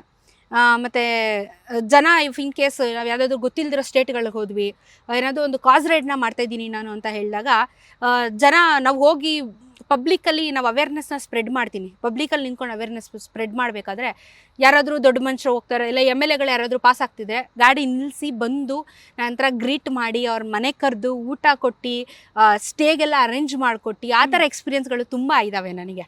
ಸೊ ಅದೆಲ್ಲ ಒಂಥರ ಬೆಸ್ಟ್ ಎಕ್ಸ್ಪೀರಿಯನ್ಸ್ ನನಗೆ. ಯಾರು ಅಂತಲೇ ಗೊತ್ತಿಲ್ಲ, ಒಂದು ಹುಡುಗಿ ಇಷ್ಟೊಂದು ಇನಿಷಿಯೇಟಿವ್ ತೊಗೊಂಡು ಏನೋ ಒಂದು ಅವೇರ್ನೆಸ್ಸು, ಜನ ಕೇಳ್ತಾರೋ ಬಿಡ್ತಾರೋ ಅವಳ ಕೆಲಸ ಅವಳು ಮಾಡ್ತಿದ್ದಾಳ ಅಂತ ಹೇಳಿ ಗುರುತಿಸಿ ಬಂದಿರೋ ಅಂಥವ್ರು ಎಷ್ಟೊಂದು ಜನ ಇದ್ದಾರೆ. ಮೀಡಿಯಾದವ್ರು ತುಂಬ ಜನ ಆ ಥರ ಬಂದಿದ್ದಾರೆ. ಸೊ ಅದೆಲ್ಲ ಒಂದೊಳ್ಳೆ ಗುಡ್ ಎಕ್ಸ್ಪೀರಿಯನ್ಸು. ಬ್ಯಾಡ್ ಎಕ್ಸ್ಪೀರಿಯನ್ಸ್ ಅಂತ ಏನಿಲ್ಲ. ಒಂದು ನನಗೆ ಹೇಳ್ದಂಗೆ UPಯಲ್ಲಿ ಒಂದು ಮಿರ್ಜಾಪುರಲ್ಲಿ ನನಗೆ ಆಕ್ಸಿಡೆಂಟ್ ಆಗಿತ್ತು. ಸೊ ಅದಂತೂ ನನಗೆ ಈಗಲೂ ನೆನೆಸ್ಕೊಂಡ್ರೆ ಕೋಪ ಬರುತ್ತೆ. ಯಾಕಂದರೆ ನಾನು ಕರೆಕ್ಟಾಗಿ ಹೋಗ್ತಾ ಇದ್ದೀನಿ, ಅವ್ನು ಯಾರೋ ರಾಂಗ್ ರೂಟಲ್ಲಿ ತ್ರಿಬಲ್ಸ್ ಹಾಕೊಂಡು ಬರ್ತಾಯಿದ್ದ. ಅವ್ನು ಬಂದು ನನಗೆ ಗುದ್ಬಿಟ್ಟು ಆಮೇಲೆ ಕತೆ ನನಗೆ ತಿರ್ಸ್ಬಿಟ್ಟ, ನೀನು ಗುದ್ದಿದ್ದು ಅಂತ. ನನ್ನ ಹತ್ರ ಕ್ಯಾಮ್ರಾ ಇದೆ, ಅದು ಯೂಟ್ಯೂಬಲ್ಲಿ ವ್ಲಾಗು ಬಿಟ್ಟಿದ್ದೀನಿ ನಾನು. ಸರಿ ಬಿದ್ದಿದ್ದೀನಿ, ಫುಲ್ ಲೋಡೆಡ್ ಗಾಡಿ, ಎತ್ತಕ್ಕೆ ಅಟ್ಲೀಸ್ಟ್ ಯಾರಾದರೂ ಹೆಲ್ಪ್ ಬೇಕು. ಗಾಬರಿ ಆಗಿರುತ್ತೆ, ಸಡನ್ನಾಗಿ ಪ್ಯಾನಿಕ್ ಆಗಿರ್ತೀವಿ ನಾವು, ಏನಾಯಿತು ಗಾಡಿಗೆ ಏನಾಯಿತು ನಮಗೇನಾಯಿತು. ಪೊಲೀಸ್ಗಳು ನಿಂತಿದ್ದಾರೆ, ಬಂದು ಎತ್ತಿರಿ ಅಂತ ಬಡ್ಕೊಂತಿದ್ರು, ಬರ್ತಾ ಇಲ್ಲ. ಮಕ್ಕದ ಮೇಲೆ ಗುಡ್ಬಿಟ್ಟಿದ್ದೀನಿ, ನಿಮ್ಗಿಂತ ನಮ್ಮ ಕರ್ನಾಟಕ ಪೊಲೀಸೇ ಬೆಸ್ಟು, ನಿಮ್ಮ ಮಕ್ಕೆ ಬೆಂಕಿ ಹಾಕಂತಾನೆ ಬೈದ್ಬಿಟ್ಟಿದ್ದೀನಿ. ವ್ಲಾಗಲ್ಲಿ ಹಂಗೆ ಇದೆ, ರಾ ಕಂಟೆಂಟ್. ಅವನಿಗೆ ನಾನು ಏನೇನು ಫಿಲ್ಟರ್ ಇಲ್ಲದೆ ಬೈದಿದ್ದೀನಿ, ಎಲ್ಲ ಫಿಲ್ಟರ್ ಇಲ್ಲದೇ ವಿಡಿಯೋ ಇದೆ. ಅದು ರೆಸ್ಪಾನ್ಸ್ ಮಾಡಬೇಕು. ಅದು ನಾನೇ ಆಗಿರಲಿ ಇನ್ನೊಬ್ಬರೇ ಆಗಿರಲಿ, ಅಟ್ಲೀಸ್ಟ್ ಒಂದು ಹೆಲ್ಪಿಂಗ್ ಹ್ಯಾಂಡ್ ಬೇಕಲ್ವ. ಏನಾಯ್ತಮ್ಮ ಅಂತ ಕೇಳೋದಕ್ಕೆ ಒಂದು ಬಾಯಿ ಬರಬೇಕಿತ್ತು. ಆ ಹ್ಯಾಂಡು ಬಾಯಿ ಆ ಒಂದು ಇದರಲ್ಲಿ ಬರಲಿಲ್ಲ ನನಗೆ. ಸೊ ಚೆನ್ನಾಗಿ ಬೈದೆ, ನನ್ನ ಗಾಡಿಗೂ ಏನಾಗಿಲ್ಲ, ನನಗೂ ಏನಾಗಿರಲಿಲ್ಲ. ಬಟ್ ಏನೋ ಸಡನ್ನಾಗಿ ಪ್ಯಾನಿಕ್ ಆಗಿತ್ತು, ಏನಾಗೋಯ್ತು ಗಾಬರಿ ಆಯ್ತು ಅಷ್ಟೇ. ಸೊ ಆಮೇಲೆ ಅವನು ಹಿಡ್ಕೊಂಡು ಜಡ್ದು, ನಿಮ್ಮದೇ ಪ್ರಾಬ್ಲಮ್, ನಂದೇನು ಪ್ರಾಬ್ಲಮ್ ಇಲ್ಲ, ನಾನು ಬೇರೆ ಸ್ಟೇಟಿಂದ ಬಂದಿರೋದು, ನಿಮ್ಮ ಸ್ಟೇಟ್ ಅವರು ನನಗೆ ಪ್ರಾಬ್ಲಮ್ ಕೊಟ್ಟಿರೋದು, ನಂತರ ವೀಡಿಯೋ ಇದೆ ಅಂದಮೇಲೆ ಮುಚ್ಕೊಂಡು ಹೋಗಿ ಸಾರಿ ಕೇಳಿ ಹೋದರು. ಸೊ ಈ ಥರ ಎಕ್ಸ್ಪೀರಿಯನ್ಸಸ್ಗಳು ಒಂದೊಂದು ಸತಿ ಆಗುತ್ತೆ. ಅದು ಬಿಟ್ಟು ನನಗೆ ಒಂದು ಸತಿ ಅಟ್ಯಾಕ್ ಆಗಿದೆ. ಸೊ 4 ಜನ ಗಂಡಸರು ಕುಡಿದುಬಿಟ್ಟು ನನ್ನ ಮೇಲೆ ಅಟ್ಯಾಕ್ ಮಾಡಿದ್ದಾರೆ. ಸೊ ನಾನು ಸೆಲ್ಫ್ ಡಿಫೆನ್ಸ್ ಯೂಸ್ ಮಾಡಿಕೊಂಡು ಅಲ್ಲಿಂದ ಎಸ್ಕೇಪ್ ಆಗಿದ್ದೀನಿ. ಸೋಲೋ ರೈಡ್ ಇದ್ದಾಗ ಟ್ರಾವೆಲ್ ಮಾಡ್ತಾ ಇದ್ದೆ ಘಾಟ್ ಸೆಕ್ಷನಲ್ಲಿ. ಸೊ ಕಾಫಿ ಟೀ ಬ್ರೇಕ್ ತೊಗೊಳಕ್ಕೆ ಅಂತ ಹೇಳಿಬಿಟ್ಟು ನಿಲ್ಲಿಸಿದೆ. ನಾನು ಪೀರಿಯಡ್ಸಲ್ಲಿದ್ದೆ, ಸೊ ನನಗೆ ರೆಸ್ಟ್ ಬೇಕಿತ್ತು. ನಿಲ್ಲಿಸಿ ನಾನು ಅನ್ಲೆಸ್ ನಾನು ಹೆಲ್ಮೆಟು ಜಾಕೆಟ್ ಎಲ್ಲ ತೆಗೆಯೋವರೆಗೂ ಹುಡುಗಿನ ಅಂತ ಗೊತ್ತಾಗೋದಿಲ್ಲ. ಸೊ ಬಿಚ್ಚಿ ಹಿಂಗೆ ನಾರ್ಮಲ್ ಆಗಿ ಹಿಂಗೆ ಇರ್ತೀವಿ ನಾವು. ಸೊ ಹಿಂಗಿದ್ದಾಗ ಕಾಫಿ ಹೇಳಿ ಬಂದು, ಇಲ್ಲಿದೆ ಗಾಡಿ, ಇಲ್ಲಿದೆ ಅಂಗಡಿ, ಅಲ್ಲಿದೆ ಅಷ್ಟೇ, ದೂರ ಏನೂ ಇಲ್ಲ ಹೇಳ್ಬಿಟ್ಟು ಇಲ್ಲಿ ಬಂದು ನಿಂತ್ಕೊಂಡಿದ್ದೀನಿ. ಒಳಗಡೆ 4 ಜನ ಗಂಡಸರು ಕುಡ್ದಿದ್ರು. ನನಗೆ ಗೊತ್ತಿಲ್ಲ, ನನ್ನ ಪಾಣ್ ಅಂಟಿ ಹೇಳ್ಬಿಟ್ಟು ನನ್ನ ಪಾಣ್ ಸೈಡ್ ಬಂದೆ. ನಾನು ಒಬ್ಬಳೇ ಇದರಿಂದ ನಾನು ನೋಡಿಬಿಟ್ಟು ಬಂದು ನನಗೆ ಕೈಯೆಲ್ಲ ಹೀಗೆ ಲಾಕ್ ಮಾಡಿ ಲೈಕ್ ಸೊಂಟ ಎಲ್ಲ ಮುಟ್ಟಿ ಇದೆಲ್ಲ ಮಾಡೋಕ್ಕೆ ಬಂದರು. ನಾನು ಆ ಟೈಮಲ್ಲಿ ಫುಲ್ ಪ್ಯಾನಿಕ್ ಆಗಿ ಹೋಯ್ತು ಜೀವನ ಅನ್ನೋಷ್ಟೊತ್ತಿಗೆ. ನಾನು ಹಾಕಿದ ಬೂಟ್ಸು ನನ್ನ ಲೈಫ್ನ ಸೇವ್ ಮಾಡಿರೋದು. ಬೂಟ್ಸಲ್ಲಿ ತೆಗ್ದು ಹಿಂದೆ ಸರ್ಯಾಗಿ ಒದ್ದೆ ಅವನಿಗೆ, ಬಿತ್ತಲ್ಲ ಏಟು ಸರ್ಯಾಗಿ, ಅಲ್ಲಿಂದ ಜುಟ್ಟು. ಆಮೇಲೆ ನಾನು ಕಿರ್ಚ್ಕೊಂಡ್ಮೇಲೆ ಅಂಗಡಿಯವನು ಆಚೆ ಬಂದ, ಏನಾಯ್ತು ಅಂತ. ಅಂದ್ರೆ ಫಸ್ಟ್ ಬಂದಿಲ್ಲ. ನಾನು ಫಸ್ಟ್ ಕಿರ್ಚ್ದಾಗ್ಲೇ ಅವ್ನು ರೆಸ್ಪಾಂಡ್ ಮಾಡಿಲ್ಲ. ನಾನು ಹೊಡೆದ ಮೇಲೆ ಇವ್ನು ಕಿರ್ಚ್ಕೊಂಡ್ಮೇಲೆ ಅವನು ಏನಾಯ್ತು ಅಂತ ಬಂದ ಅಂಗಡಿಯವನು. ಆಮೇಲೆ ಅವನಿಗೆ ಬೈದು ನಾನು ಅವ್ರಿಗೆ ಎದುರಿಸ್ದೆ. ಆಕ್ಚುಲಿ ಕ್ಯಾಮ್ರಾ ರೆಕಾರ್ಡ್ ಆಗಿರ್ಲಿಲ್ಲ, ರೆಕಾರ್ಡ್ ಆಗಿದೆ, ನಾನು FIR ಮಾಡ್ತೀನಿ. ಇವಾಗ ಬ್ರೇಕಲ್ಲಿ ಇದ್ದಾಗ ನಾನು ಯಾಕೆ ರೆಕಾರ್ಡ್ ಮಾಡಲಿ, FIR ಮಾಡ್ತೀನಿ ನಿಮ್ಮ ಮೇಲೆ ಅಂತ ಎಲ್ಲ ಎದುರಿಸಿ ಅವ್ರಿಗೆ. ಆಮೇಲೆ ಸಾರಿ ಹಂಗೆ ಹಿಂಗೆ ಅಂತ ಹೇಳಿ ಅವಾಗ ನಂದು ದುರಾದೃಷ್ಟನೋ ಏನೋ, ಒಂದು ಗಾಡಿ ಮೂವ್ಮೆಂಟ್ ಇಲ್ಲ ಅವತ್ತು. ನಾನು ಒಬ್ಬಳೇ ಇದ್ದೀನಿ, ಯಾರು ಇಲ್ಲ, ಪಬ್ಲಿಕ್ಸ್ ಇಲ್ಲ, ಯಾರು ಓಡಾಡ್ತಿಲ್ಲ. ಸೊ ಅದು ಓಡೋದ್ರು. ನಾನು ಎದುರಿಸ್ದಲ್ಲ, ರೆಕಾರ್ಡ್ ಆಗಿದೆ, ಮಾಡ್ತೀನಿ ನಿಮ್ಗೆ FIR ಮಾಡ್ತೀನಿ ಅಂತ. ಸಾರಿ ಮೇಡಮ್, ಸಾರಿ ಹಂಗೆ ಹಿಂಗೆ ಅಂತ ಅಂದರು. ಇಲ್ಲ ಬಿಡಲ್ಲ, ನಿಮ್ಮದು ಫೋಟೋ ಗಿಟ ಎಲ್ಲ ತಗೊಂಡು ಅಂಗಡಿದು ಮಾಡ್ತೀನಿ ನಿಮಗೆ ಅಂದ್ಬಿಟ್ಟು ಫಸ್ಟ್ ನಾನು ಅಲ್ಲಿಂದ ಎಸ್ಕೇಪ್ ಆದರೆ ಸಾಕಾಗಿತ್ತು. ಅವ್ರಿಗೆ ಎದುರಿಸೋದಿಲ್ಲ, ನನಗೆ ಕಾಲು ನಡಕ್ತಿತ್ತು. ಏನು ಮಾಡೋಣ, ನಾನು ಸರ್ವೈವ್ ಆಗಬೇಕಂದ್ರೆ ನಾನು ಡೂ ಮಾಡಲೇಬೇಕು ಅವ್ರ ಮುಂದೆ. ನಾನು ವೀಕ್ ಆದರೆ ಅಟ್ಯಾಕ್ ಮಾಡ್ತಾರೆ. ನನ್ನ ಸ್ಟೇಟ್ ಹೇಳೋದಕ್ಕೆ ಇಷ್ಟಪಡಲ್ಲ, but out of Karnataka. So ನಾನು ಅದು ಎಲ್ಲ ಕಡೆನೂ ನಾನು ಅದನ್ನು ಓಪನ್ ಸ್ಟೇಟ್ಮೆಂಟ್ ಕೊಟ್ಟಿದ್ದೀನಿ, ನನ್ನ ಸ್ಟೇಟ್ ಹೆಸರು ಹೇಳಲ್ಲ ಅಂತ ಹೇಳ್ಬಿಟ್ಟು. So I don't want to ಯಾಕೆ ಸುಮ್ಮನೆ, ಪಾಸ್ಟ್ ಇಸ್ ಪಾಸ್ಟ್. ಬಟ್ ಏನಂದರೆ ಅದನ್ನು ಇವತ್ತು ನಾನು ಸ್ಫೂರ್ತಿಯಾಗಿ ತೊಗೊಂಡು ನನ್ನ ಮೇಲೆ ಆಗಿರುವಂಥ ಸೋಷಿಯಲ್ ಮೀಡಿಯಾಗಳಲ್ಲಿ ಒಂದಷ್ಟು ನನಗೆ ವೈಲೆನ್ಸ್ಗಳು ನಡೀತಾ ಇದೆ. ಸೋಷಿಯಲ್ ಮೀಡಿಯಾದಲ್ಲೂ ನನಗೆ ಕೆಟ್ಟದಾಗ ಮೆಸೇಜ್ಗಳು ಬರ್ತವೆ. ಯೂಟ್ಯೂಬರು ನೀನು, ನಿನಗೆ ಸಬ್ಸ್ಕ್ರೈಬರ್ಸ್ ಜಾಸ್ತಿ ಇಲ್ಲ, ಸಬ್ಸ್ಕ್ರೈಬರ್ಸ್ ಜಾಸ್ತಿ ಬೇಕು ಅಂದರೆ ಬಾ ನನ್ನ ಜೊತೆ ಮಲ್ಕೋ, ಸಬ್ಸ್ಕ್ರೈಬರ್ಸ್ ಜಾಸ್ತಿ ಮಾಡ್ತೀನಿ, ಪ್ರಮೋಟ್ ಮಾಡ್ತೀನಿ, ಈ ಥರ ಎಲ್ಲ ಹರಾಸ್ಮೆಂಟ್ಗಳು ತುಂಬ ನಡೆಯುತ್ತೆ ಸೋಷಿಯಲ್ ಮೀಡಿಯಾದಲ್ಲಿ. ಇದನ್ನೆಲ್ಲ ಗೋತ್ರು ಮಾಡಿಬಿಟ್ಟು ಇವತ್ತು ಇನ್ನೊಬ್ಳು ಹೆಣ್ಣು ಮಗುಗೆ ನಾನು ಸ್ಫೂರ್ತಿ ಆಗಬೇಕು. ನನ್ನ ಕತೆನ ಓಪನ್ ಅಪ್ ಆಗಿ ಹೇಳಿದಾಗ ಇನ್ನೊಂದು ಹೆಣ್ಣು ಮಗು ಅದರಿಂದ ಸ್ಫೂರ್ತಿ ಆಗುತ್ತೆ. ಆ ಥರ ಸಾವಿರಾರು ಕೇಸಸ್ಗಳಾಗ್ತಾಯಿದೆ. ನಾವು ನಾರ್ತ್ ಇಂಡಿಯಾ ಟ್ರಿಪ್ ಎಲ್ಲ ಹೋದಾಗ ತುಂಬ ಜನ ಮಕ್ಕಳಿಗೆ ಚೈಲ್ಡ್ ಮ್ಯಾರೇಜ್ ಆಗಿರೋದು, ಪ್ರೆಗ್ನೆಂಟ್ ಆಗಿರೋ ಮಕ್ಕಳೆಲ್ಲ ಸ್ಕೂಲಿಗೆ ಬರ್ತಾಯಿದ್ರು. ಅವ್ರನ್ನೆಲ್ಲ ನೋಡಿದಾಗ ನಮಗೆ ಹೆಂಗೆ ಆಗ್ತಿತ್ತು ಅಂದರೆ, ಯಾವ್ದು ಗುರು ಇದು ಜೀವನ ಅನ್ಸ್ಬಿಟ್ಟಿತ್ತು ನಮಗೆ. ಸೊ ನನ್ನ ಕತೆನೇ ಇಟ್ಕೊಂಡು ನನ್ನ ಫ್ರೆಂಡ್ ಒಂದಷ್ಟು ಎಕ್ಸ್ಪೀರಿಯನ್ಸ್ಗಳನ್ನ ಇಟ್ಕೊಂಡು ಅವೇರ್ನೆಸ್ ರೈಡ್ಗಳನ್ನ ಮಾಡಿ ಈ ಸೆಕ್ಷುವಲ್ ವೈಲೆನ್ಸ್ಗಳ ಬಗ್ಗೆ ಅವೇರ್ನೆಸ್ನ ಮಾಡಿ ಈ ಥರ ಎಲ್ಲ ಮಾಡಿ ಇವತ್ತು ಒಂದು ಜಾಗೃತಿ ಮೂಡಿಸೋ ಕಾರ್ಯಕ್ರಮ. ಸೊ ನಾನು ಏನೇ ಬೈಕ್ ಟ್ರಿಪ್ಗಳನ್ನ ಮಾಡ್ತಿದ್ರೆ ಫಸ್ಟು ಉದ್ದೇಶ ಕನ್ನಡಕ್ಕಾಗಿ, ಕನ್ನಡ ವಿಚಾರವಾಗಿ ಒಂದು ಅವೇರ್ನೆಸ್ನ ಮೂಡಿಸೋದಕ್ಕೆ ಬೈಕ್ ರೈಡ್ ಮಾಡ್ತೀನಿ. ಎರಡನೇ ವಿಚಾರ ಎಲ್ಲ ಹೆಣ್ಮಕ್ಳಿಗೋಸ್ಕರ ಬೈಕ್ ರೈಡ್ನ ಮಾಡ್ತಾ ಇರೋದು. ಇದ್ರ ಜೊತೆಗೆ ನನ್ನ ತಂದೆ ತಾಯಿ ಕನಸು ಕೂಡ ಇದರೊಟ್ಟಿಗೆ ನನಸು ಮಾಡ್ತಾ ಇರುವಂಥ ಪ್ರಯತ್ನದಲ್ಲಿ ಇದ್ದೀನಿ. ಇದೊಂದು ಬ್ಯಾಡ್ ಎಕ್ಸ್ಪೀರಿಯನ್ಸ್. ಒಳ್ಳೇದು ಕೆಟ್ಟದ್ದು ಎಲ್ಲಾ ಕಡೆನೂ ಎಲ್ಲ ಕಡೆ ಇರುತ್ತೆ. ಸೊ ನಾವು ಎಷ್ಟು ಕೇರ್ಫುಲ್ ಆಗಿರ್ತೀವಿ ಅನ್ನೋದು ತುಂಬಾ ಇಂಪಾರ್ಟೆಂಟ್. ಎಕ್ಸಾಕ್ಟ್ಲಿ. ಅದಕ್ಕೆ ಹೆಣ್ಮಕ್ಳು ಸೆಲ್ಫ್ ಡಿಫೆನ್ಸ್ ಕಲೀರಿ. ನೀವೇನು ಟ್ರೈನಿಂಗ್ ತಗೋಬೇಕು ಅಂತ ಇಲ್ಲ, ಸಣ್ಣ ಪುಟ್ಟ ನಮ್ಮ ಹತ್ರ ಏನು ಕೈಗೆ ಕಾಲಿಗೆ ಏನು ಆ ಮೂಮೆಂಟಲ್ಲಿ ಸಿಗುತ್ತೆ ಅದನ್ನ ಯೂಸ್ ಮಾಡಿಕೊಂಡು ನಮ್ಮ ಜೀವನ ನಾವು ಉಳಿಸ್ಕೋಬೇಕು. ನಾಳೆ ಯಾರೋ ಏನೋ ಮಾಡಿಬಿಟ್ಟು ಹೋಗ್ಬಿಟ್ರೆ ಗಂಡು ಮಕ್ಕಳು ಸಫರ್ ಆಗಲ್ಲ, ಎಂಡ್ ಆಫ್ ದ ಡೇ ಹೆಣ್ಮಗುನೇ ಸಫರ್ ಆಗೋದು ಈ ವಿಷಯದಲ್ಲಿ. ಸೊ ನಾವು ಇವತ್ತು ನಾವೇನು ಈ ಬೋಲ್ಡಾಗಿ ಮಾತಾಡ್ತೀವಿ, ಈ ಥರ ಎಲ್ಲ ಹೆಣ್ಮಕ್ಳು ಮುಂದೆ ಬಂದರೆ ಚೆನ್ನಾಗಿರುತ್ತೆ ಅನ್ನೋದು ನನ್ನ ಒಂದು ಉದ್ದೇಶ.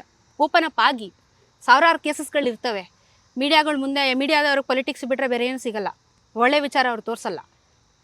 ಓಪನ್ ಅಪ್ ಆಗಬೇಕು ಹೆಣ್ಣುಮಕ್ಳು. ಹೌದು. ಆದರೆ ಈಗ ಈ ಥರ ಎಲ್ಲ ಎಕ್ಸ್ಪೀರಿಯನ್ಸ್ ಆದಮೇಲೂ ನೀವು ನಿಮ್ಮ ಜರ್ನಿನ ಕಂಟಿನ್ಯೂ ಮಾಡಿದ್ದೀರಲ್ವ? ಪರ್ ಮಂತ್ ಅಂತನೋ ಪರ್ ವೀಕ್ ಅಂತನೋ ಯಾವ ಥರ ಪ್ಲ್ಯಾನ್ ಮಾಡ್ತೀರಾ ಟ್ರಿಪ್ನ? ಫಸ್ಟು ಸ್ಟಾರ್ಟಿಂಗ್ ಇನಿಷಿಯಲ್ ಸ್ಟೇಜಲ್ಲಿ ಪ್ಲ್ಯಾನಿಂಗ್ ಮಾಡ್ತಿದ್ದೆ. ಆಮೇಲೆ ಇವಾಗ ಪ್ಲ್ಯಾನ್ ಮಾಡಿದ್ರೆ ವರ್ಕೌಟ್ ಆಗಲ್ಲ ಅನ್ನೋದು ಗೊತ್ತು. ಹೋಗ್ಬೇಕು ಅನ್ಸೆ ಬೈಕ್ ಎತ್ಕೊಂಡು ಹೋಗ್ಬಿಡ್ತೀವಿ. ಎಲ್ಲಿಗೆ ಏನು ಏನಿಲ್ಲ, ಹೋಗ್ತಾ ಇರೋದು ಎಲ್ಲ. ಇವತ್ತು ಸರಿ ಇವಾಗ ನನಗೆ ಅನಿಸ್ತಾ ಇದೆ, ಇನ್ನು ಜೂನ್ ಶುರು ಆಯಿತು, ಲಡಾಖ್ ಸೀಸನ್ ಶುರು ಇವಾಗ. Okay, let's go Ladakh. ಮುಗೀತು. ನನ್ನೆಲ್ಲಿ ಕರ್ಕೊಂಡು ಹೋಗ್ತೀರಾ? ನೀವು ಎಲ್ಲಿಗೆ ಹೋಗ್ಬೇಕು ಹೇಳಿ?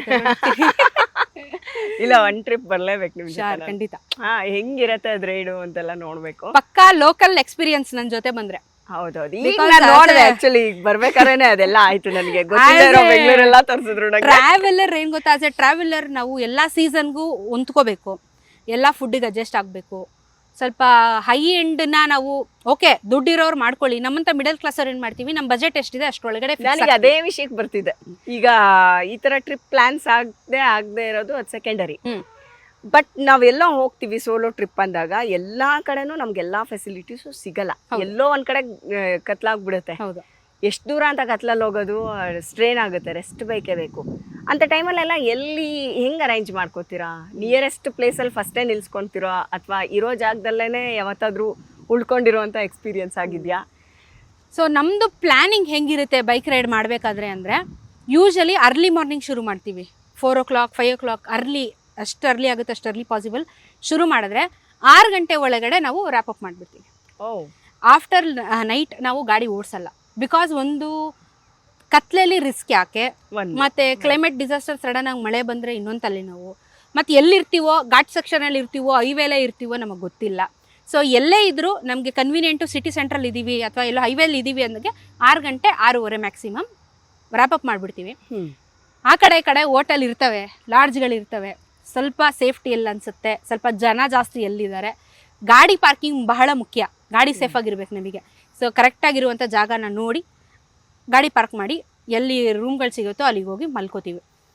ಈ ಥರ ಕೆಲವೊಂದು ಕಡೆ ಏನಾಗಿದೆ ಅಂದರೆ, ಎಲ್ಲೋ ಘಾಟ್ ಸೆಕ್ಷನಲ್ಲಿ ಮಧ್ಯ ಇದ್ದಾಗ ಅಥವಾ ನಮಗೆ ಸದ್ಯಕ್ಕೆ ಎಲ್ಲೂ ನೆಟ್ವರ್ಕ್ಗಳು ಇಲ್ಲದೆ ಇರೋ ಟೈಮಲ್ಲಿ ಯೂಶಲಿ ಟೆಂಟ್ಗಳಿರ್ತವೆ. ಅಂದರೆ ನೀವೇ ಕ್ಯಾರಿ ಮಾಡ್ತೀವಿ, ನಾವೇ ಟೆಂಟ್ ಕ್ಯಾರಿ ಮಾಡ್ತೀವಿ. ಸೊ ಟೆಂಟ್ ಹಾಕೊಂಡು ಪಿಚಿನ್ ಮಾಡ್ಕೊಂಡು ಅಲ್ಲೇ ಮಲ್ಕೊಂಡ್ಬಿಡ್ತೀವಿ. ಅಲ್ಲಿ ಹೆದರಿಕೆ ಆಗಲ್ವಾ? ಎದ್ರುಕೊಂಡ್ರೆ ಮಲ್ಗೋಕ್ಕಾಗಲ್ವಲ್ಲ, ಬೆಳಿಗ್ಗೆ ಅದು ಗಾಡಿ ಓಡಿಸ್ಬೇಕಲ್ಲ. ಇದು ಹೆಂಗಿದೆ ಅಂದರೆ, ಎದ್ರುಕೊಂಡ್ರೆ ಮಲ್ಗೋಕ್ಕಾಗಲ್ಲ, ಮಲಗಿದ್ರೆ ಹೆದರಿಕೆ ಏನು ಮಾಡೋಕ್ಕಾಗಲ್ಲ. ಅಯ್ಯೋ ಶಿವ ನೀನು ಇಟ್ಟಂಗಿರಪ್ಪ ಅಂದ್ಬಿಟ್ಟು ಮಲಿಕೋಬೇಕಷ್ಟೇ. ಆಗ ಏನು ನಿಮ್ಗೆ ತೊಂದರೆ ಆಗಿಲ್ಲ? ಇಲ್ಲ, ಏನೂ ತೊಂದರೆ ಆಗಿಲ್ಲ. ಅಂದರೆ ಪೆಟ್ರೋಲ್ ಬಂಕ್ಗಳಲ್ಲಿ ಯೂಶಲಿ ನಮಗೆ ಟೆಂಟ್ ಹಾಕೋದಕ್ಕೆ ಪರ್ಮಿಷನ್ ಕೊಡ್ತಾರೆ. ಆಕ್ಸೆಸಬಲ್ ಇದ್ರೆ ಪೆಟ್ರೋಲ್ ಬಂಕಲ್ಲಿ ಹೋಗಿ ಹಾಕೋಬೋದು.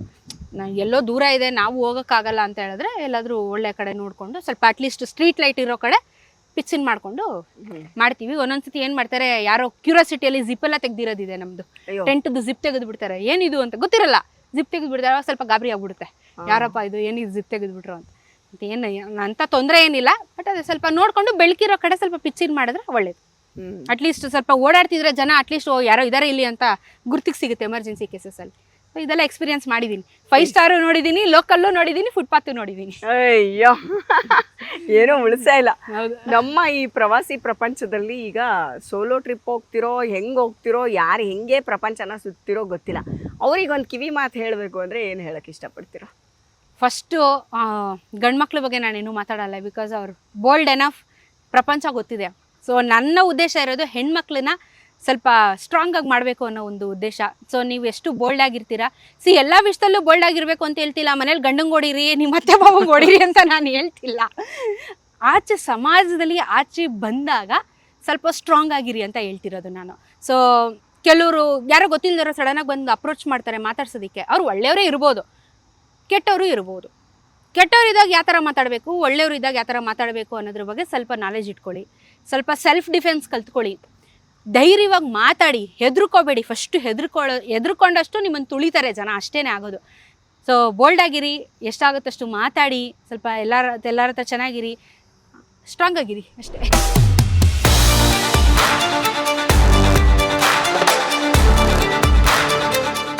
ಪ್ರವಾಸಿ ಪ್ರಪಂಚ, ಪ್ರವಾಸಿ ಪ್ರಪಂಚ,